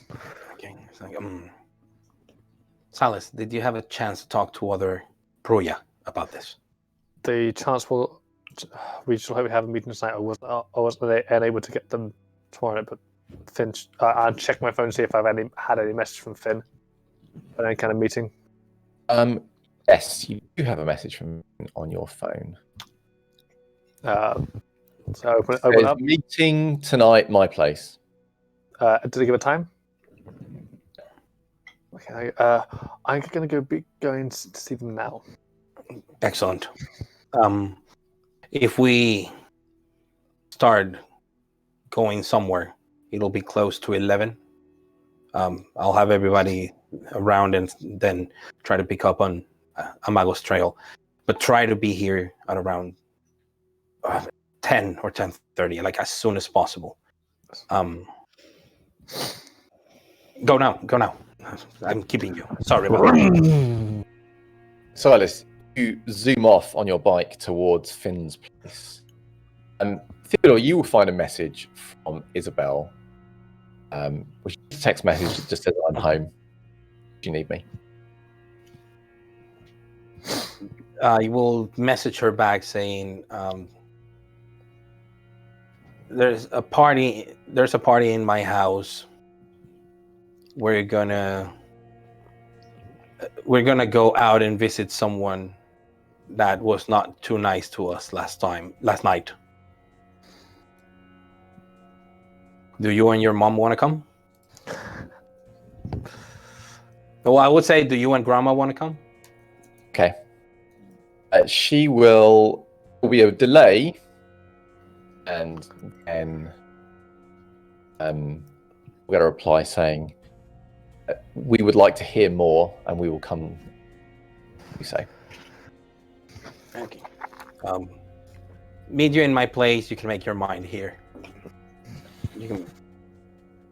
Cool. And that's what I'm doing.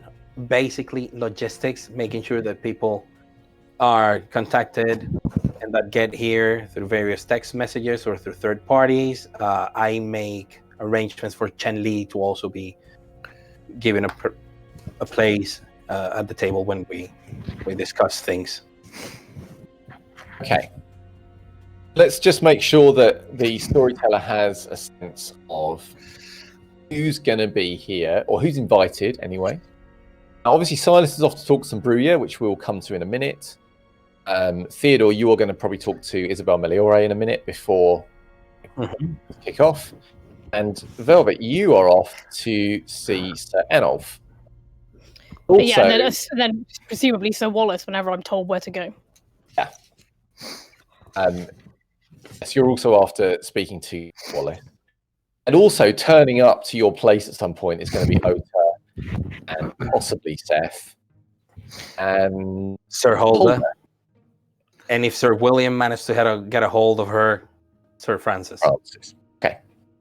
Excellent. Like I'm making a big party. Lots of nights. Let's start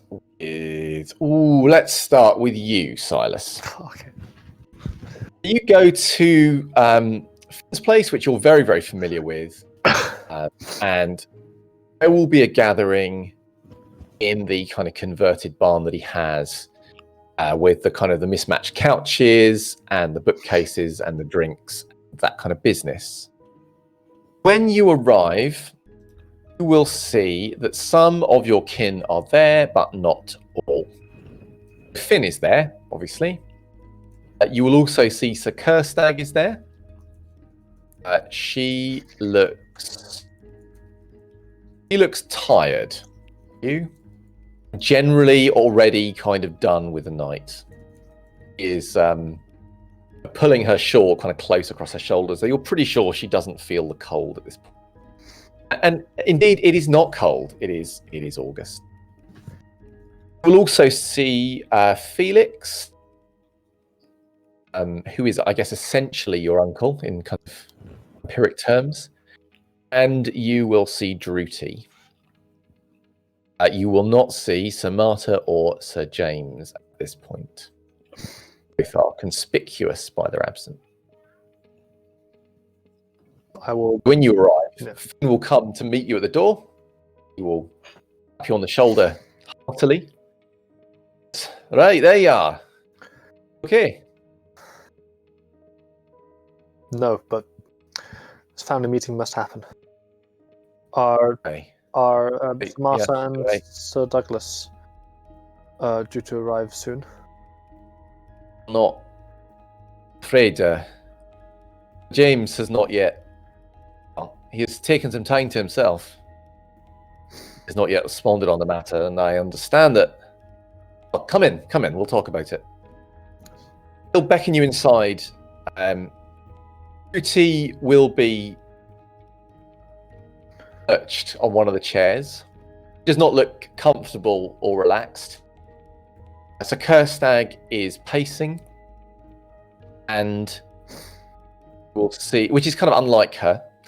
You will see that Felix has poured himself a drink.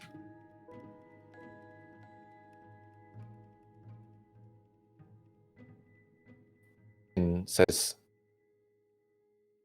"Right, well, there's a lot to talk about, and it's the nature of our family to to put it all out on the table, you know. No problems, no judgment. And, looks around. He says, with James not here, I suppose we should just on with it ourselves. Oh, it was Silas who wanted this to be urgent. I don't know if you want to start us off. We should give this more time. I would like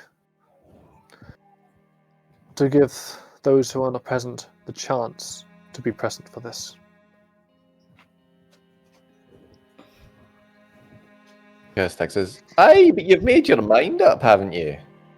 You don't But need them to tell you what you're thinking, and you can tell us what you're thinking. I'll be telling you what I'm thinking. Leave it. I know. But this is something that I firmly believe that with our bloodline, we should have all of us, or as many of us who can gather and here. So I propose that we wait an hour. If no one else has turned up within that hour, then we begin. An hour? Yes. Says, I don't think James is going to come tonight. He said he wanted some time. Oh, think about what's happened and act. Blow for all of us, but we've been together since the beginning. Hundreds of years. Founded this place. Imagine what it's like for him. That is why I hoped, and I still hope, that he will be here for this.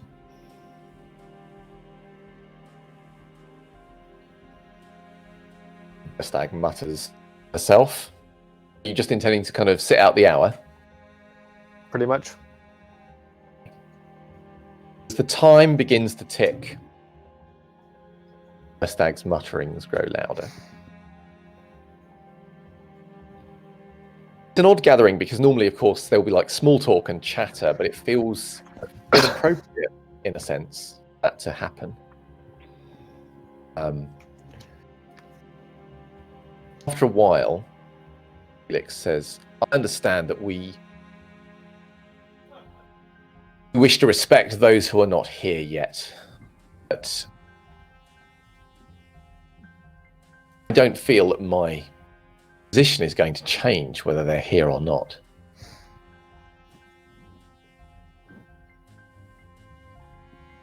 It's my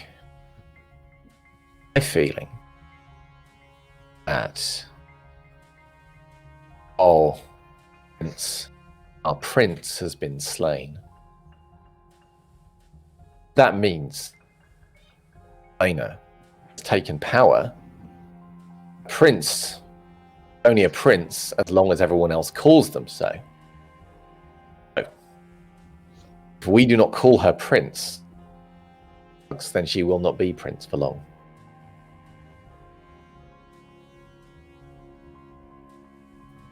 Stag says, "Aye, well that's the easy part, isn't it? None of us here think Helena should be prince, do we?" She narrows her eyes, and for a moment that kind of granny demeanour drops off for a second. Looks each of the assembled in the eye, including you, Silas. You saying it looks like she is setting down a challenge if anyone thinks Helena should be prince. Does Silas say anything at that point? Nope. He's been pretty much just standing in the same place, patiently. He looks at each person. Alistair does not. Not Alistair. Felix does not obviously say anything. He's made clear that he doesn't think that she should be prince. Druti also does not say anything. And says, "Hey, that's true, but won the duel. I mean, that was Drogo's position. He said a duel for the city. We not make a mockery of the duel if we just ignore it. Is that not his wish? If he'd have won, we not expect them to give us a heading, and that'd be that. Who did he expect to fight?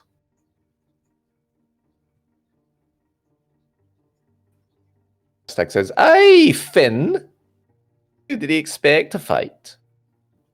Obviously, he was expecting to fight Helena. I understand that, but by the time the duel started, he knew his opponent, and it's not unusual for champions to be named. That is a tradition of the city. I can tell you the times it's happened. We even had one recently, and he's halfway through, and Kerstag goes, "Shut up, Finn." I go just have a quick check of the time, see how long before the hour's up. This is probably starting off when you're about, I don't know, 15 minutes from your hour being up. 45 minutes, and I will say my piece. With or without them.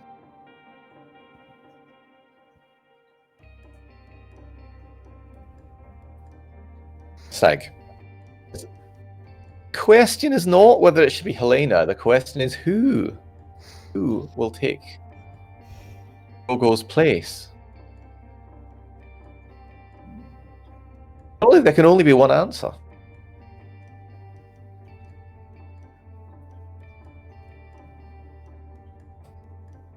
Let's that hang there for a moment.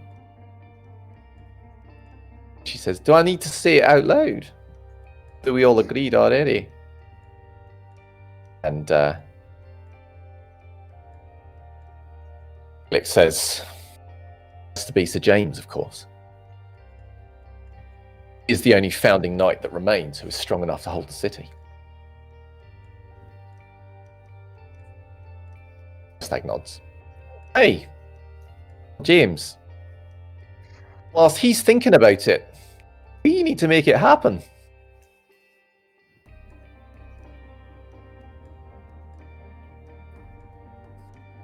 There is silence. Kerstag looks at you, Silas. Nothing to say. I have plenty to say, said Kerstag. But I will, as I said, You're going to make me wait. out of respect Okay. for Sir James and Sir Marta. Well, if they had respect, they'd be here, wouldn't they? Felix frowns at that. Doesn't say anything though. Clock ticks on. Paul does not seem entirely persuaded. He seems troubled by this conversation. Time will come up. In fact, just before your time comes up, Stag says, "You've been very quiet too, Messenger." He says, "Well, I don't agree that Helena should be prince either. I'm not sure it should be Sir James." Stag says, "No, go ahead. It doesn't matter. You can say what you want. There'll be no judgment here." Folds her arms at the end of that sentence. Somewhat undercut the sentiment. She says,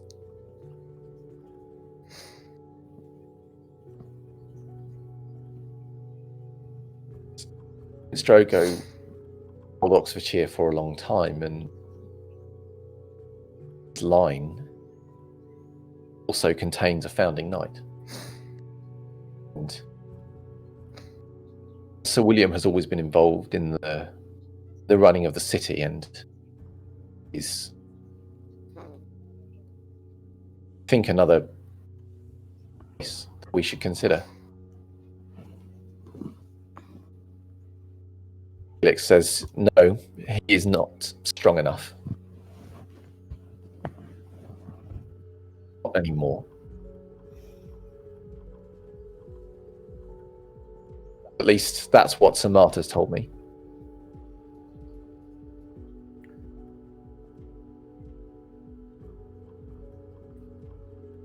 The clock finally comes around for you, Silas. And no, Get a glare, Kerstag. and no show. Everyone arrives at the door. Sorry. Everyone arrives at this point, and Sir Kerstag glares at you.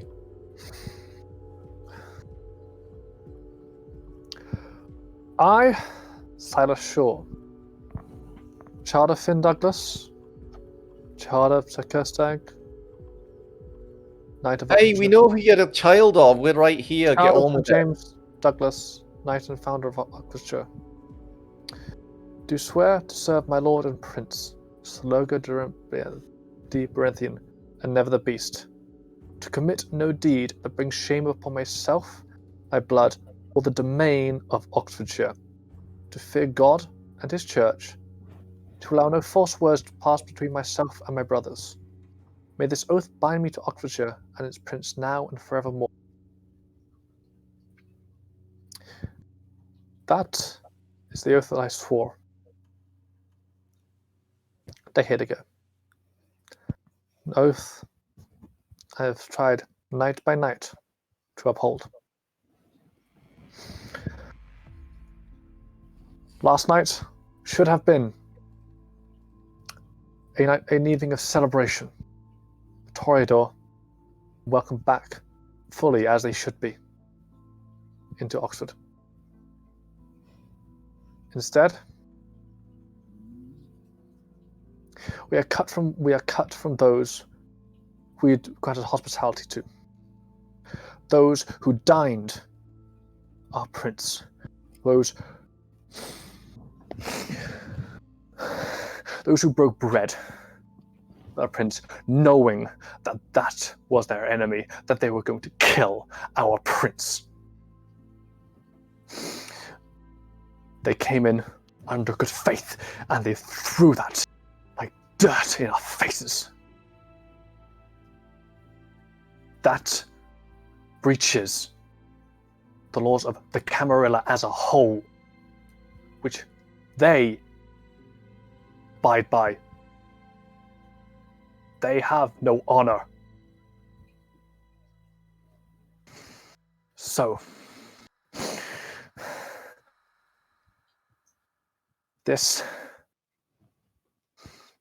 James told me the first time that I met him that our line, we all use our rage, our strength, our passion for Oxford. We channel it into defense and stature of Oxfordshire. This disgrace to us cannot, and I mean this, cannot be permitted to go unpunished. So tonight, I ride along with those who will with me. We have Sir Holder, Theodore, we have others. I believe the Ventru clan are joining us. I have no doubt that Sir Francis has been asked herself. We will ride against Amago Takahisa and seek to take his head. He has not been granted protection by Prince Helena. She did not say that. He is untrustworthy within our domain. He has thrown in our faces. And I cannot let it go unpunished. Not by my role in defense of this city. I have requested this meeting tonight in request of aid. I would gladly fight by the side of each one of you. And I ask that you join myself and the others tonight as we ride.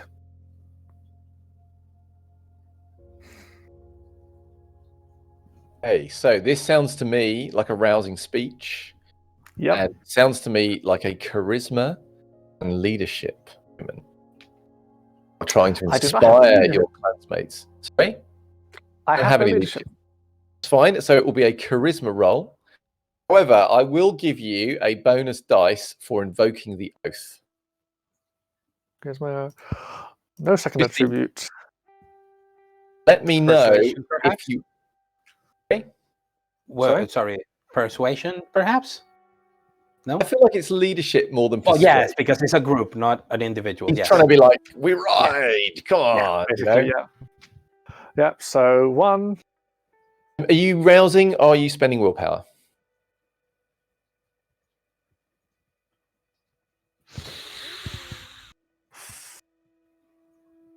Rouse. Awesome. Hunger 4, here we go. Mm-hmm. That is 3 successes. And like, Spending willpower. Yeah, not worth it. not worth for a reroll of 1 die. Yeah. Okay. So And I do not get a hunger 4. you speak, and Hunger 3. Okay. as you're speaking, there are some bits of your speech that you feel like you have the whole room, and other things you have maybe some people. Certainly, when you are kind of speaking about honor and the oath and things like that, you will get kind of Finn and Kerstag nodding along. And about kind of when you're talking about kind of the disreputable manner this thing is done, there is some reaction too. And when you finish, Kerstag comes up to you. Is that enough? That was worth waiting an hour for. I'll come. Yes. Oh, sorry. It will be my honor to ride beside you. But will. Let's get ourselves ahead. Can't be having these Ventus stealing all the glory, can we?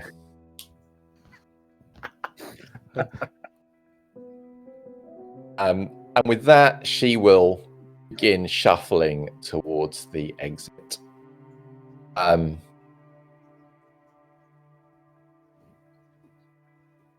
In comes over to you. That was a good speech. Thank you. Heard of what you said. I'm still not convinced this is right. I mean, in a duel, the result should mean something. Or what's the point in having a duel? I can't deny that I'm stirred by what you said. Oh.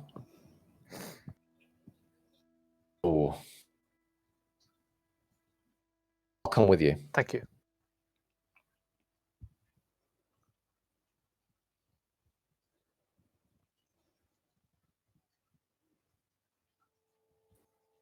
Duty, I have other duties. Okay. Would you, if you encounter Sir Martin and Sir James, would you please extend the offer to them? Yes, I'll do that for you. Know where they are. His hand gently on the shoulder, and if you know where Margot definitely sleeps, that way I believe Theodore is finding a few ways to find them, but Know where the prince is keeping him.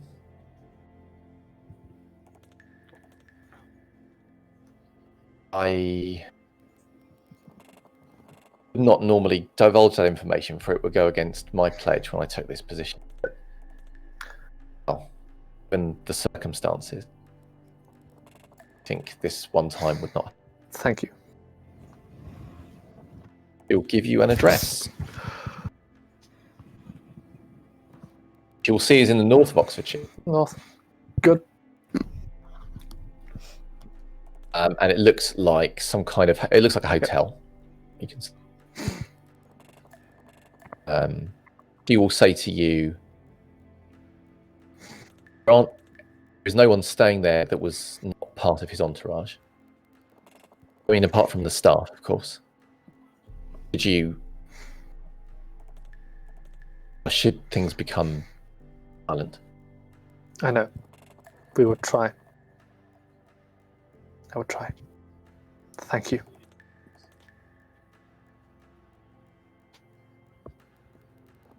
Felix will say, well spoken, and I wish you all the best of luck, but I will not be coming with you. I must serve our clan in other ways. You have not spoken to another matter, though.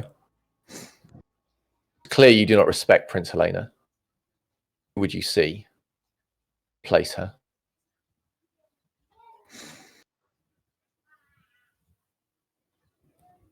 We have had 2 names put forward so far. Name a third, or do you support one of those? Both as founding knights are worthy candidates, but from what I've seen, Sir James has the strength. Odds. I thought you would see sense. As the most recent winner of the games, your word will carry a certain amount of weight. When the time comes, make sure it's heard. I will. That he will turn and say, "Good evening, everyone. I have places to be. It's hunting," and he will leave. Kerstack says, "How does it begin?" We meet at the headquarters of my coterie. If we meet for 11, there. 11? It's cutting a bit fine. Not got dressed yet. Make sure they don't leave without me. Oh, I will not. Not going to miss this. I will not. You'll probably ride about midnight. But aim to be there for 11. And then we'll see just how... We'll probably ride when I arrive, okay? And if Sir James arrives, that's when we ride. Or if he arrives, then we ride then. Right. He makes a way out. What are you doing? So it's just you. So Druti will be going, but slower. She looks kind of thoughtful. So it's otherwise you and Finn there. Anything else you're saying before I close the scene? Shall we hunt in preparation, Finn? We should be stated.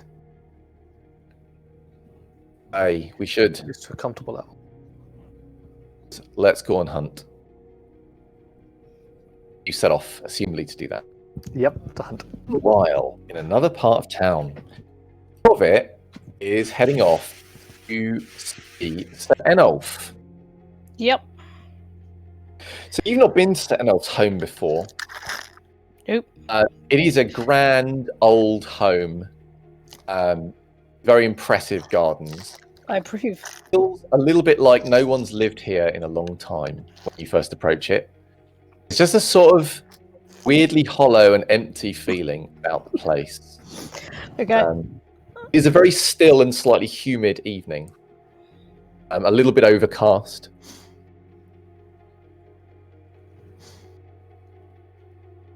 Reach the outside of the grounds.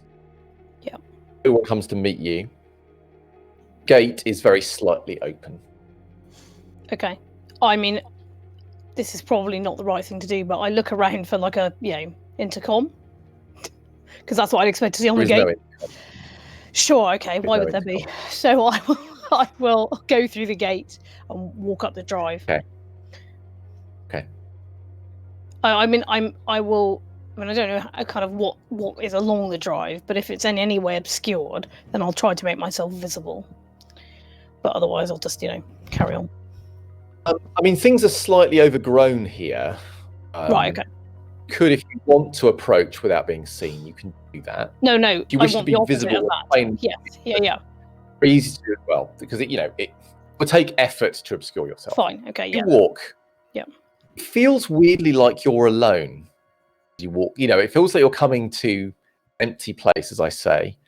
However, when you get to the front door, you will find it is slightly ajar, much like the gate. Okay. I'll knock on the door. I'll say, hello. Then if there's no answer, then I'll go in.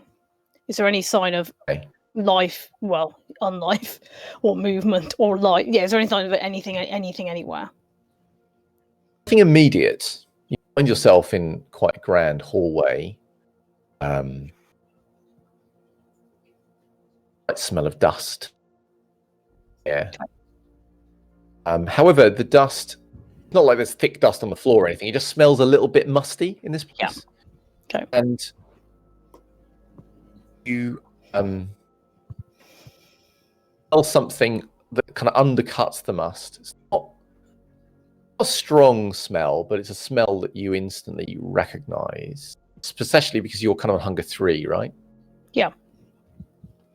Yeah, there is a lot of blood, not old blood either, fresh blood. I'll follow that smell to wherever it takes me. Okay. It takes you a little while to kind of pin it down, Yeah. But the predator in you nevertheless zooms in on it. Begin to make your way through this house. You're aware of your shoes kind of clicking on the floors, echoing slightly in the halls as you walk. Eventually, as you're getting closer, you will begin to discern the kind of barest noise, like a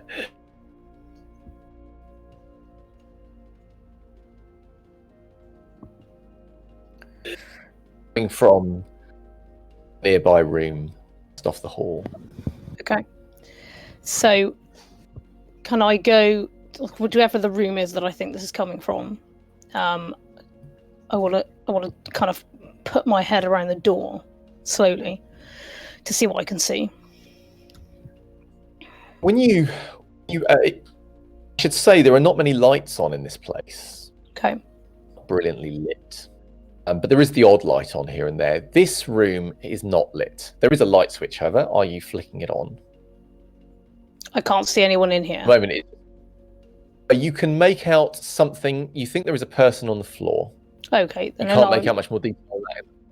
I'm not going to put the light on. Okay. I'm going to go into the room very slowly. You into the room and you will hear the sound of labor breathing. Okay, fine.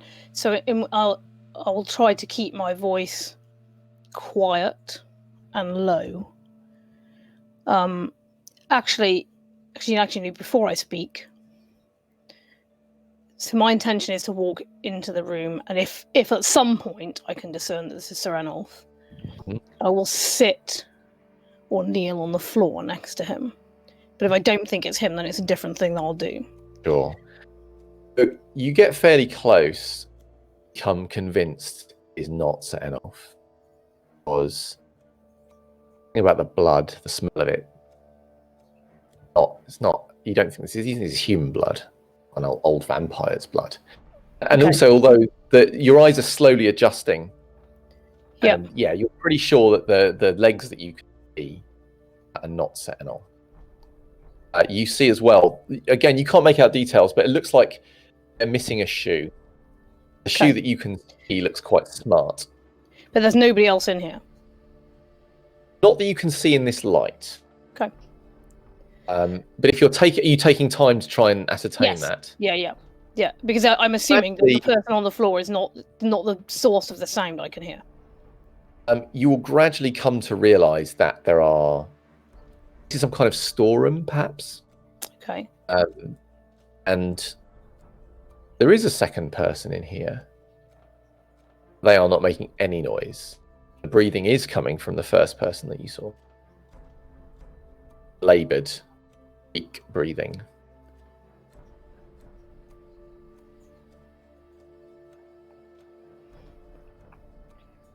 So can I discern the location, even just generally, of the second person? The person who's not...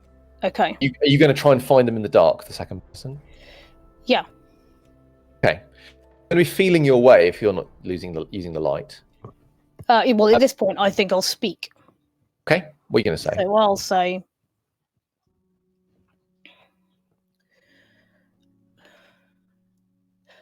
Hello? There's a skittering of like fingernails on a wooden floor.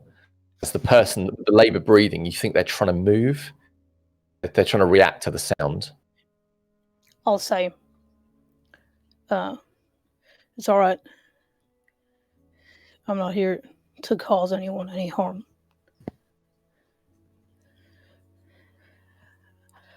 I came here to talk to Sir Ranulph.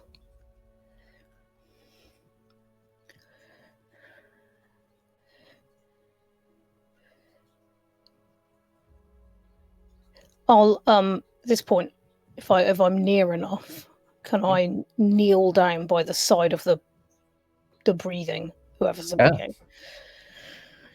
Okay. I'll say,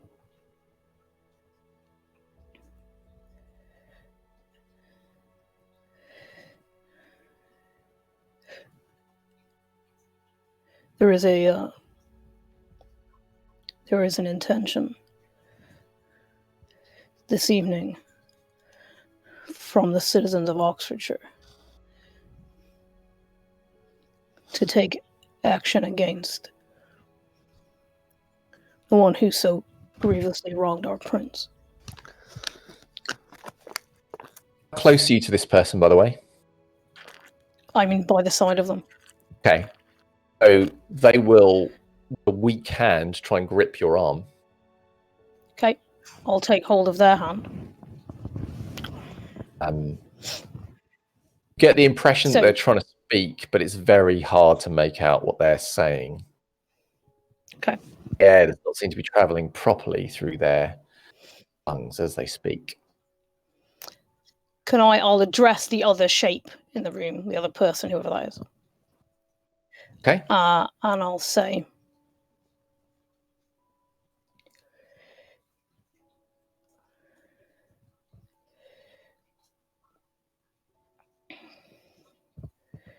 should I help this person?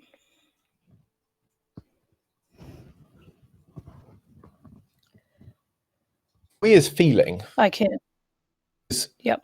until you've spoken directly to this second shape, feels to you like it was almost like there was nothing there in a way, like you couldn't hear breathing and there wasn't a sense of. Then all of a sudden you feel like suddenly there is a presence there, that something or someone is kind of woken when you address them. Okay. And they will say, is this a person of consequence? I don't know. I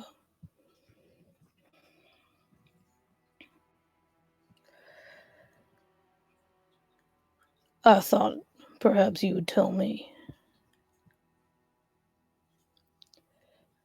But I don't think this person is not the reason I came. You're the reason I came.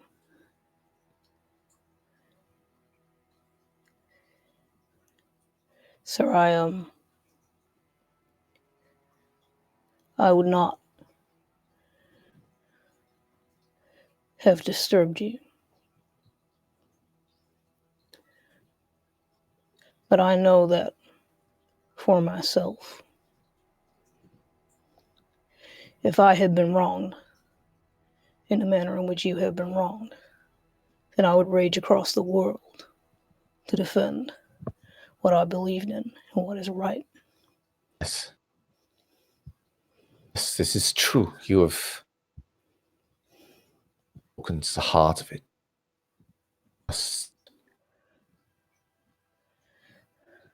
Sir, there is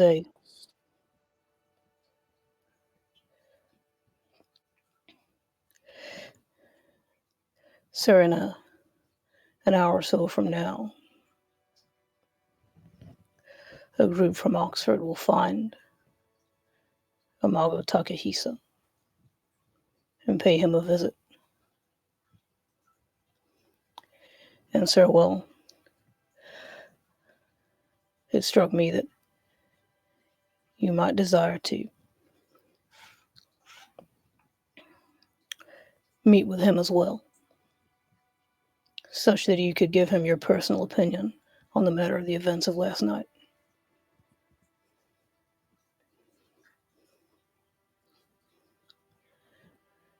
And since he is a coward, and he is honorless, you cannot expect him to come to you and face you like a man. You are forced to seek him out in defense of our long-remembered prince. Yes. Velvet, I would like you to make a roll. I think. What sort of roll? I think this is probably manipulation. Yep. And then probably persuasion. So, Subterfuge, but I think it's persuasion, really. Yeah, So- it's persuasion. is it But just manipulate. is it just both the buttons? No, you go to Persuasion check, and then it'll tell you persuasion. Oh yeah. Yeah. Click When that. you go to and then persuasion, it'll ask you, and yeah. if you're browsing, so there should be like a little window saying modifiers. So if you're Okay. browsing, you put your rouse value there, or if you have any other bonuses that Peter might want to give you, perhaps maybe. I'm going to give you a bonus. Unfortunately, it means you have to input it in the thing, but I'm going to give you a bonus of 1 die. Okay. Well, Because I will rise. Previous scene from last session, you whispered words of revenge. Yeah. Here. You primed him to this idea when he was weak and vulnerable, which is how you should deal with all elder vampires, Exactly. Yeah. of course. Okay. So, yes. So it's persuasion and manipulation. But where do I? Sorry, it's Carl. Where do I add in the 2 dice, the rise check and the +1? After you select the attribute and you hit submit, it'll have an input value and in modifier. So I can put 2. Well, yeah, your rouse plus Peter's die, so you put it there, and then you submit. That's it. Done. Ooh, excellent.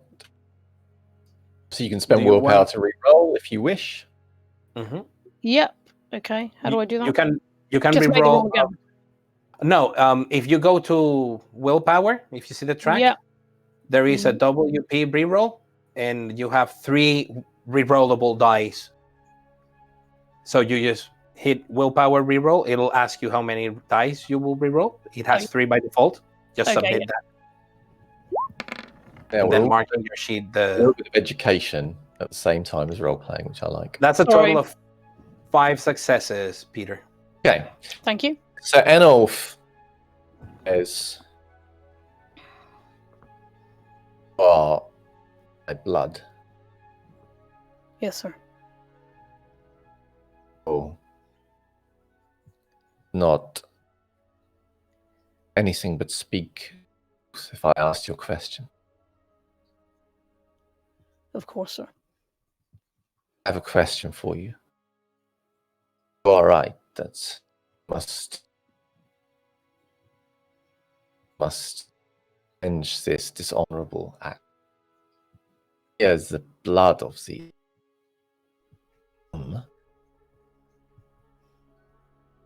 Sorry, you cut off there a little bit, Peter. He's just saying, smear the blood of that scum from Oxfordshire. For anyone. I always love hearing that twice from him. Yeah. Thank you.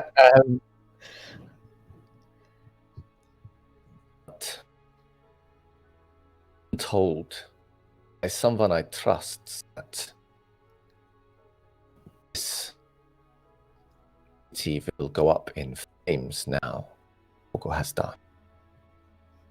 So my question is this.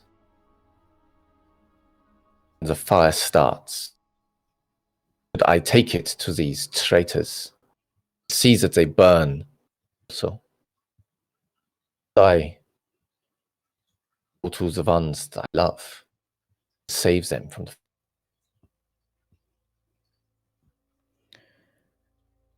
So you cut out a tiny bit, but he's asking me what he should do with the ones he loves to save them. He basically said, should I take the fire and to the traitors and see that they burn with it, or should I go to the ones I love and save them from the flames? Okay.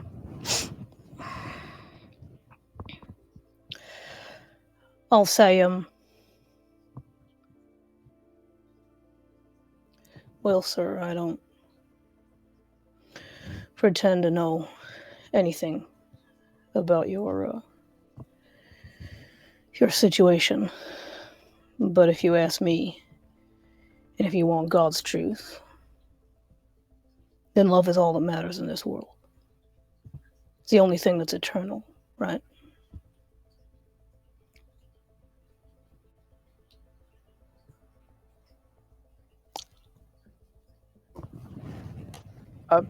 You're muted. You're muted. Ah. Carlos, you're muted. Oh, yeah, yes, I'm not muted anymore. We have lost the Peter temporarily, but that is a situation that has been remedied almost immediately by sorry about comment. that. Such was the drama of the situation that Discord couldn't handle. Discord goes, immediately. Did you hear me before you dropped off?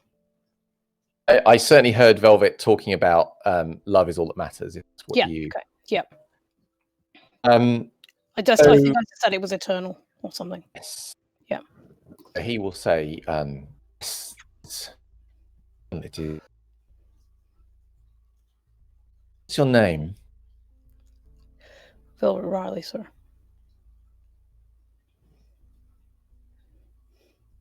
You remind me of one. I think perhaps you have an old soul. I find it's good to system in the young. Remember your words. Not love. Most important thing.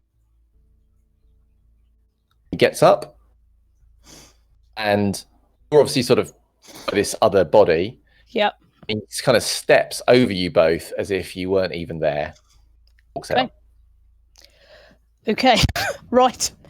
Well, in which case, Did you even tell him where the meeting was? nope. I will. I mean, is he just gone away, or can I go after He's him? walking. He's stepping out. You can follow him if you want. He's not running or anything. He's just walking. Oh, okay. I'll say to him. I'll go after him. I'll say, Sir Ranulph, if you decide to go, then the meeting is here, and I'll hand him something. That I'll give him the address somehow. He says, "There's no need of that. You will show me, will you not?" Oh, yes, of course. Yeah. I guess I go along after him. Follow me. He will take you to. He'll start taking you through the house. Okay. These long, echoey, mostly empty, pretty miserable-looking corridors. What are you saying anything to him? I just want to say to him, sir, if we are going to this together, do I need to send word to the one I love? Will take me to this place, and then, if you wish, with us. Then, yes, you must meet your loved one. Not as you will. As you say, love is all that matters now. Indeed. Well, in which case, I go with him, or I turn up with him to the haven, safe now in the knowledge that wherever Wallace summons me, I can say legit. I don't have to come. Yeah. Oh, I'm with someone older than you. I could have possibly. I'm sorry. I'm with your sire's sire. Sorry, Sir Reynolds made me do it.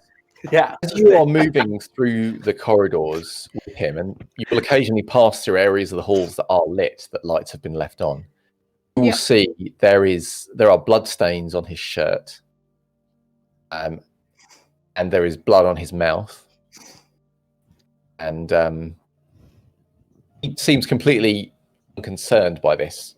He looks to you something of a state. I don't feel like saying that to him.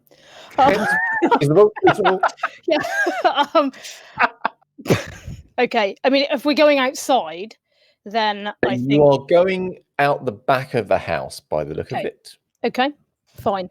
I mean, I will take whatever steps I feel I can to make him not look like a bloody corpse on the journey from here to the haven. Let's come to that in a moment. So, sure, yeah. when you come out the back, he will take you to some stables. Okay. He says, "What kind of horse do you ride, Velvet?" Oh, okay.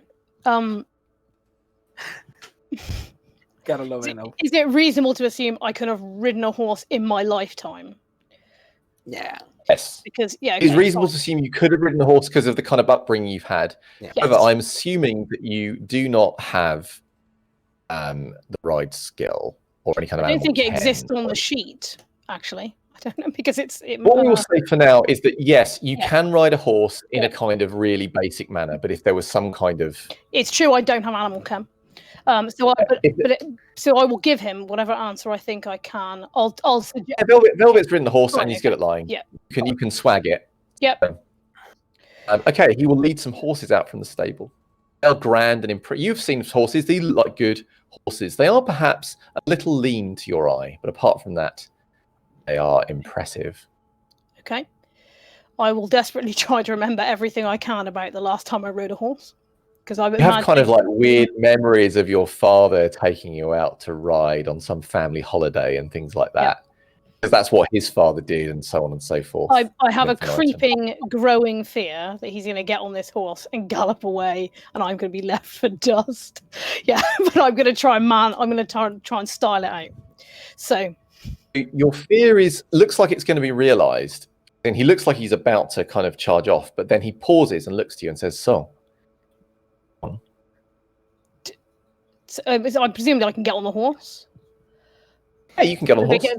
Okay. It's not the most elegant moment of your life, but you get on the horse. You know how to do this. Okay. The horse is extremely calm. It does not buck or move. It just waits for you. It's very patient. In which case, very chill.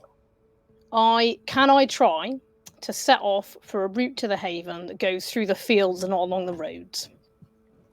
Like, can I try and figure a route out? Yes. Okay, then that's what I will do. At the fastest pace in which I feel I won't embarrass myself. So probably walking. Excellent. I'll have to hurry up at some point. You trot along for a little bit in this direction. Yep. And Rolf doesn't immediately follow you. As you're going along, you suddenly hear the sound of his horse coming quite quickly up behind you. And as he catches up, he says, "I will not wait!" And then he smacks the back of your horse. Shit. Two of you wander forward. As we draw that scene to a close, we'll come back to the riding adventure at a future point. I love it so much. Oh, yeah. So, Theodore. Yes. You are currently, I believe, at the Haven. Yes, I am receiving everybody who comes and waiting for You are receiving everyone who would come. others. So,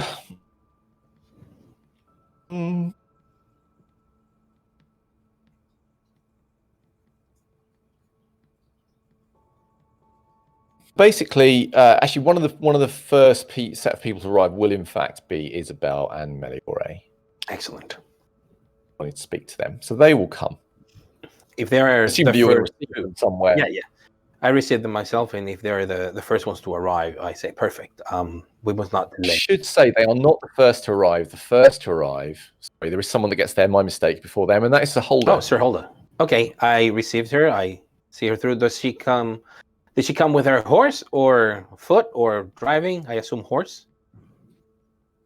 She has brought her horse. Okay, yeah. so I make way to the place. We don't have a stable. I think we should. I mean, you've got a garage. Yeah, but I'm not going to open the the garage. room. We're not having a stable. Actually, let's use the tennis court. It's been useless. We have not used it for anything other You than haven't the used odd it for thing. anything. Well, I mean, you have not. You have used it, but not anybody else. I love the idea of a horse. It just appeals to me on lots of levels. So yeah, because there are a couple of horse. Yeah, just put him there for. There is a horse standing on a tennis court. Yeah, people can lead it there potentially. Yeah, it will be freaked out, but you have people that can do this kind of thing for you. Yeah, Holder will just say to you, "Is there anything to report from last night?" Nothing, Sir Holder. We did our rounds, including Silas going on his motorcycle around all night. He came back fairly late. He reported nothing to me this morning, neither from Velvet, and haven't heard anything from Joanne. So I am assuming everything has been peaceful, and last night Elysian was kept. And are preparations made? Hunt. For tonight, we are expecting the others to join us. and we will have someone who will aid us in tracking and finding Takahisa. So I am expecting everybody to be arriving within the hour. And I will await their arrival. Yes, please. And I show her to probably one of the living rooms that is good for waiting, where she can entertain herself visually if she is inclined to do so, because that's one of the tricks Velvet has for like You have holding it. nice artwork for her to admire while she waits. My whiskey is going to get caned by the end of the evening. Well, I'm not taking her to the bar yet. Okay, but when Isabel and Meliori arrive, I take them with me to the war room because it's like my office. You take them. Yes. You had to say that because none of the other players are present to argue about the name. So well done. So yeah, like let's meet in the war room. Isabel and Meliori will come in. Thanks for coming in such short notice. Given the events of last night, I have put together a group of people so we can pay a visit to Amago Takahisa. Takahisa, in my opinion, has disrespected and broken the rules of hospitality, being a guest full knowingly that he will be here. I will not discuss the duel itself, for there are many people with different opinions about what happened. I will say that his dishonorable actions make him an unwelcome party in Oxfordshire, and him killing the prince make him target for a blood hunt. That is what I have expressed to others, and my sentiment has been echoed in their words and their actions. As you can see, Sir Holder is already here, and I'm expecting others from the Ventru, the Bruya, hopefully the Scourge herself. Others had shown that regardless of whether or not they support Helena and her rule, which shouldn't tell either of you that I do not, and regardless of what they think of the duel, we all agree in one thing tonight, and that is that someone that spits in the face of Oxfordshire's hospitality cannot be suffered to let live. Isabel will sit back and thoughtful about this. Leore says, "You, whiskey,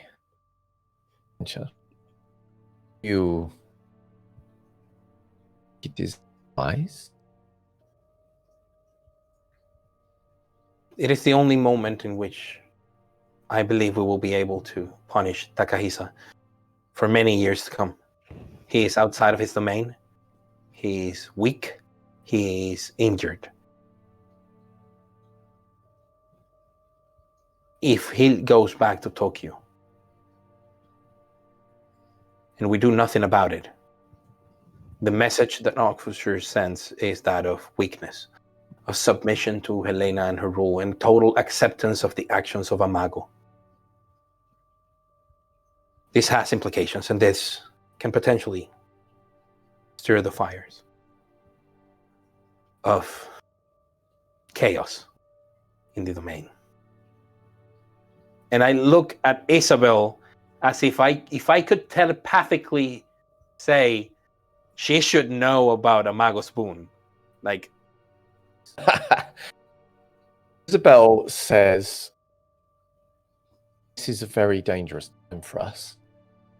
It's unstable.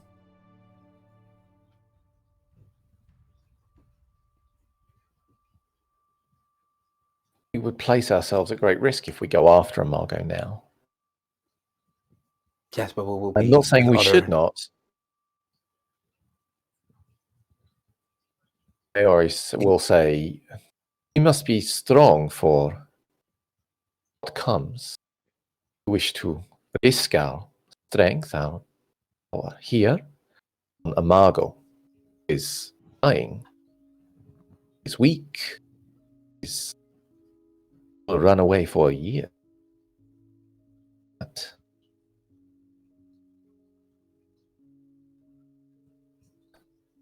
Isabel will say, Margot is not our friend either. She will look at you. She's right. Sarah I will laugh at that comment.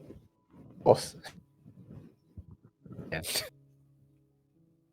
When you... Old.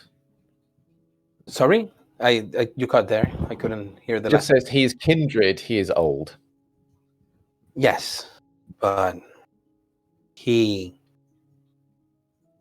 not our friend, particularly of our bloodline, pure bloodline. When I was released from his service and given to you, over the course of the decades that I was with him and over the many things that happened, he managed to get me to owe him a major boon.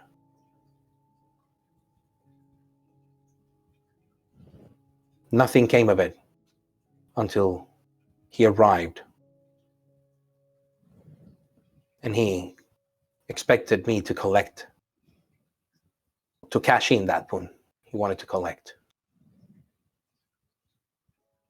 And he asked me for your destruction. He places both her hands on the... Very ill indeed. Looks at them. I discussed this with Isabel. Between the two of us, we were trying to make sure that either that boon was traded for something else, or somebody else cashed in a major boon to cancel it, or get you a knighthood. So his boon would be much more than a major boon for a simple neonate to carry out. A knight of Oxfordshire should not be touched. And lifts one of her hands. I just shut up. Grandma's gonna speak. Me again. What did he ask of you? What did he say?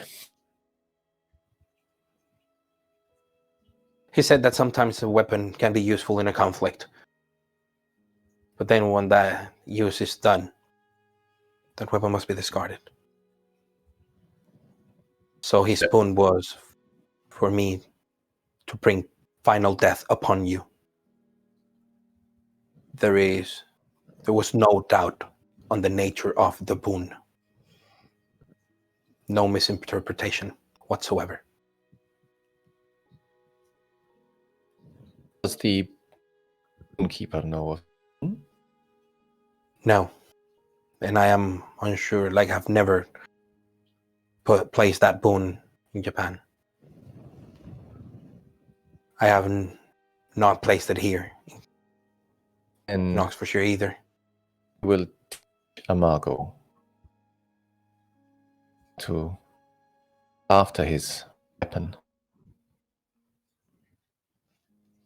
We will teach him into the dark.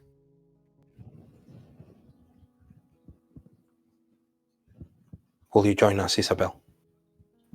He says, I will. I also think this is a good moment for the three of us to work as the family we are. And overcome any and every obstacle. Yeah. And overcome every obstacle. For if we do this, if we manage to rid Oxfordshire from Amago and Helena, there is the hope that in the future we can make our bloodline known and have our actions speak louder than any other words. But we will have to be patient. Sorry? Isabel will just nod and says, not only could this rid of us of enemy, it'd be our chance to win an ally, whoever takes power after. Yes. Well, now, then I would very much appreciate it if the two of you help me receive the rest of the guests tonight. We're hunting. You will stand. The three of you make your way out of the war room and out to meet the other No guests. war room. No air quotes. It is a war room. So glad I'm not there. And as you go to do that, and as the others are making their way back towards the Haven, we'll draw session 2 to a close. So thank you very much to my lovely players, and thoughts to Lane. Hopefully you'll be back with us next week. Thank you to our storyteller. Thank you, Peter. Thank you so much. This is Mitch Appreciation Week. Mitch! Hey, Mitch. Thank you, I wish I Mitch. anything as well. And yeah, thank you all for watching and being with us. And I hope you will come and join us for episode 3, where I promise you there will be violence. Oh, wait a minute. There is one more thing. We need a roll from Silas for his stain. Yes. Oh, we do. yes. Oh boy. Okay. So, for this, I have 1 stain, leaving 2 boxes left untied. Yeah, so 2 dice. 2 dice, and you need 1 success. I'm doing a run roll. I don't know if it's being picked up. To work. All the tension mounts. You click on remorse, and there it is. 1 success. Oh, you will feel Only bad for just having wait. placed your friend in potential jeopardy, but will retain your humanity in doing so. On that cheery note, I will bid you all goodbye. And obviously, keen people who are watching, who know about the vote, may be seeing the effects of that starting to come into play. Oh, What? And fuck. look forward to doing that with you next week. What happened? What mode? Thank you so much for watching this episode of Blood on the Tamesis. If you'd like to keep up with all the latest news, follow us on Twitter and Facebook. Oh, and do remember, if you want to join us live, be sure to tune in every Monday at 7 p.m. UK time on Twitch. Or you can catch up on YouTube or our podcast. Oh, and a big special thank you to our supporters on Patreon and all of you sumptuous disaster ghouls. We'll be seeing you next time. Thank you so much for watching this.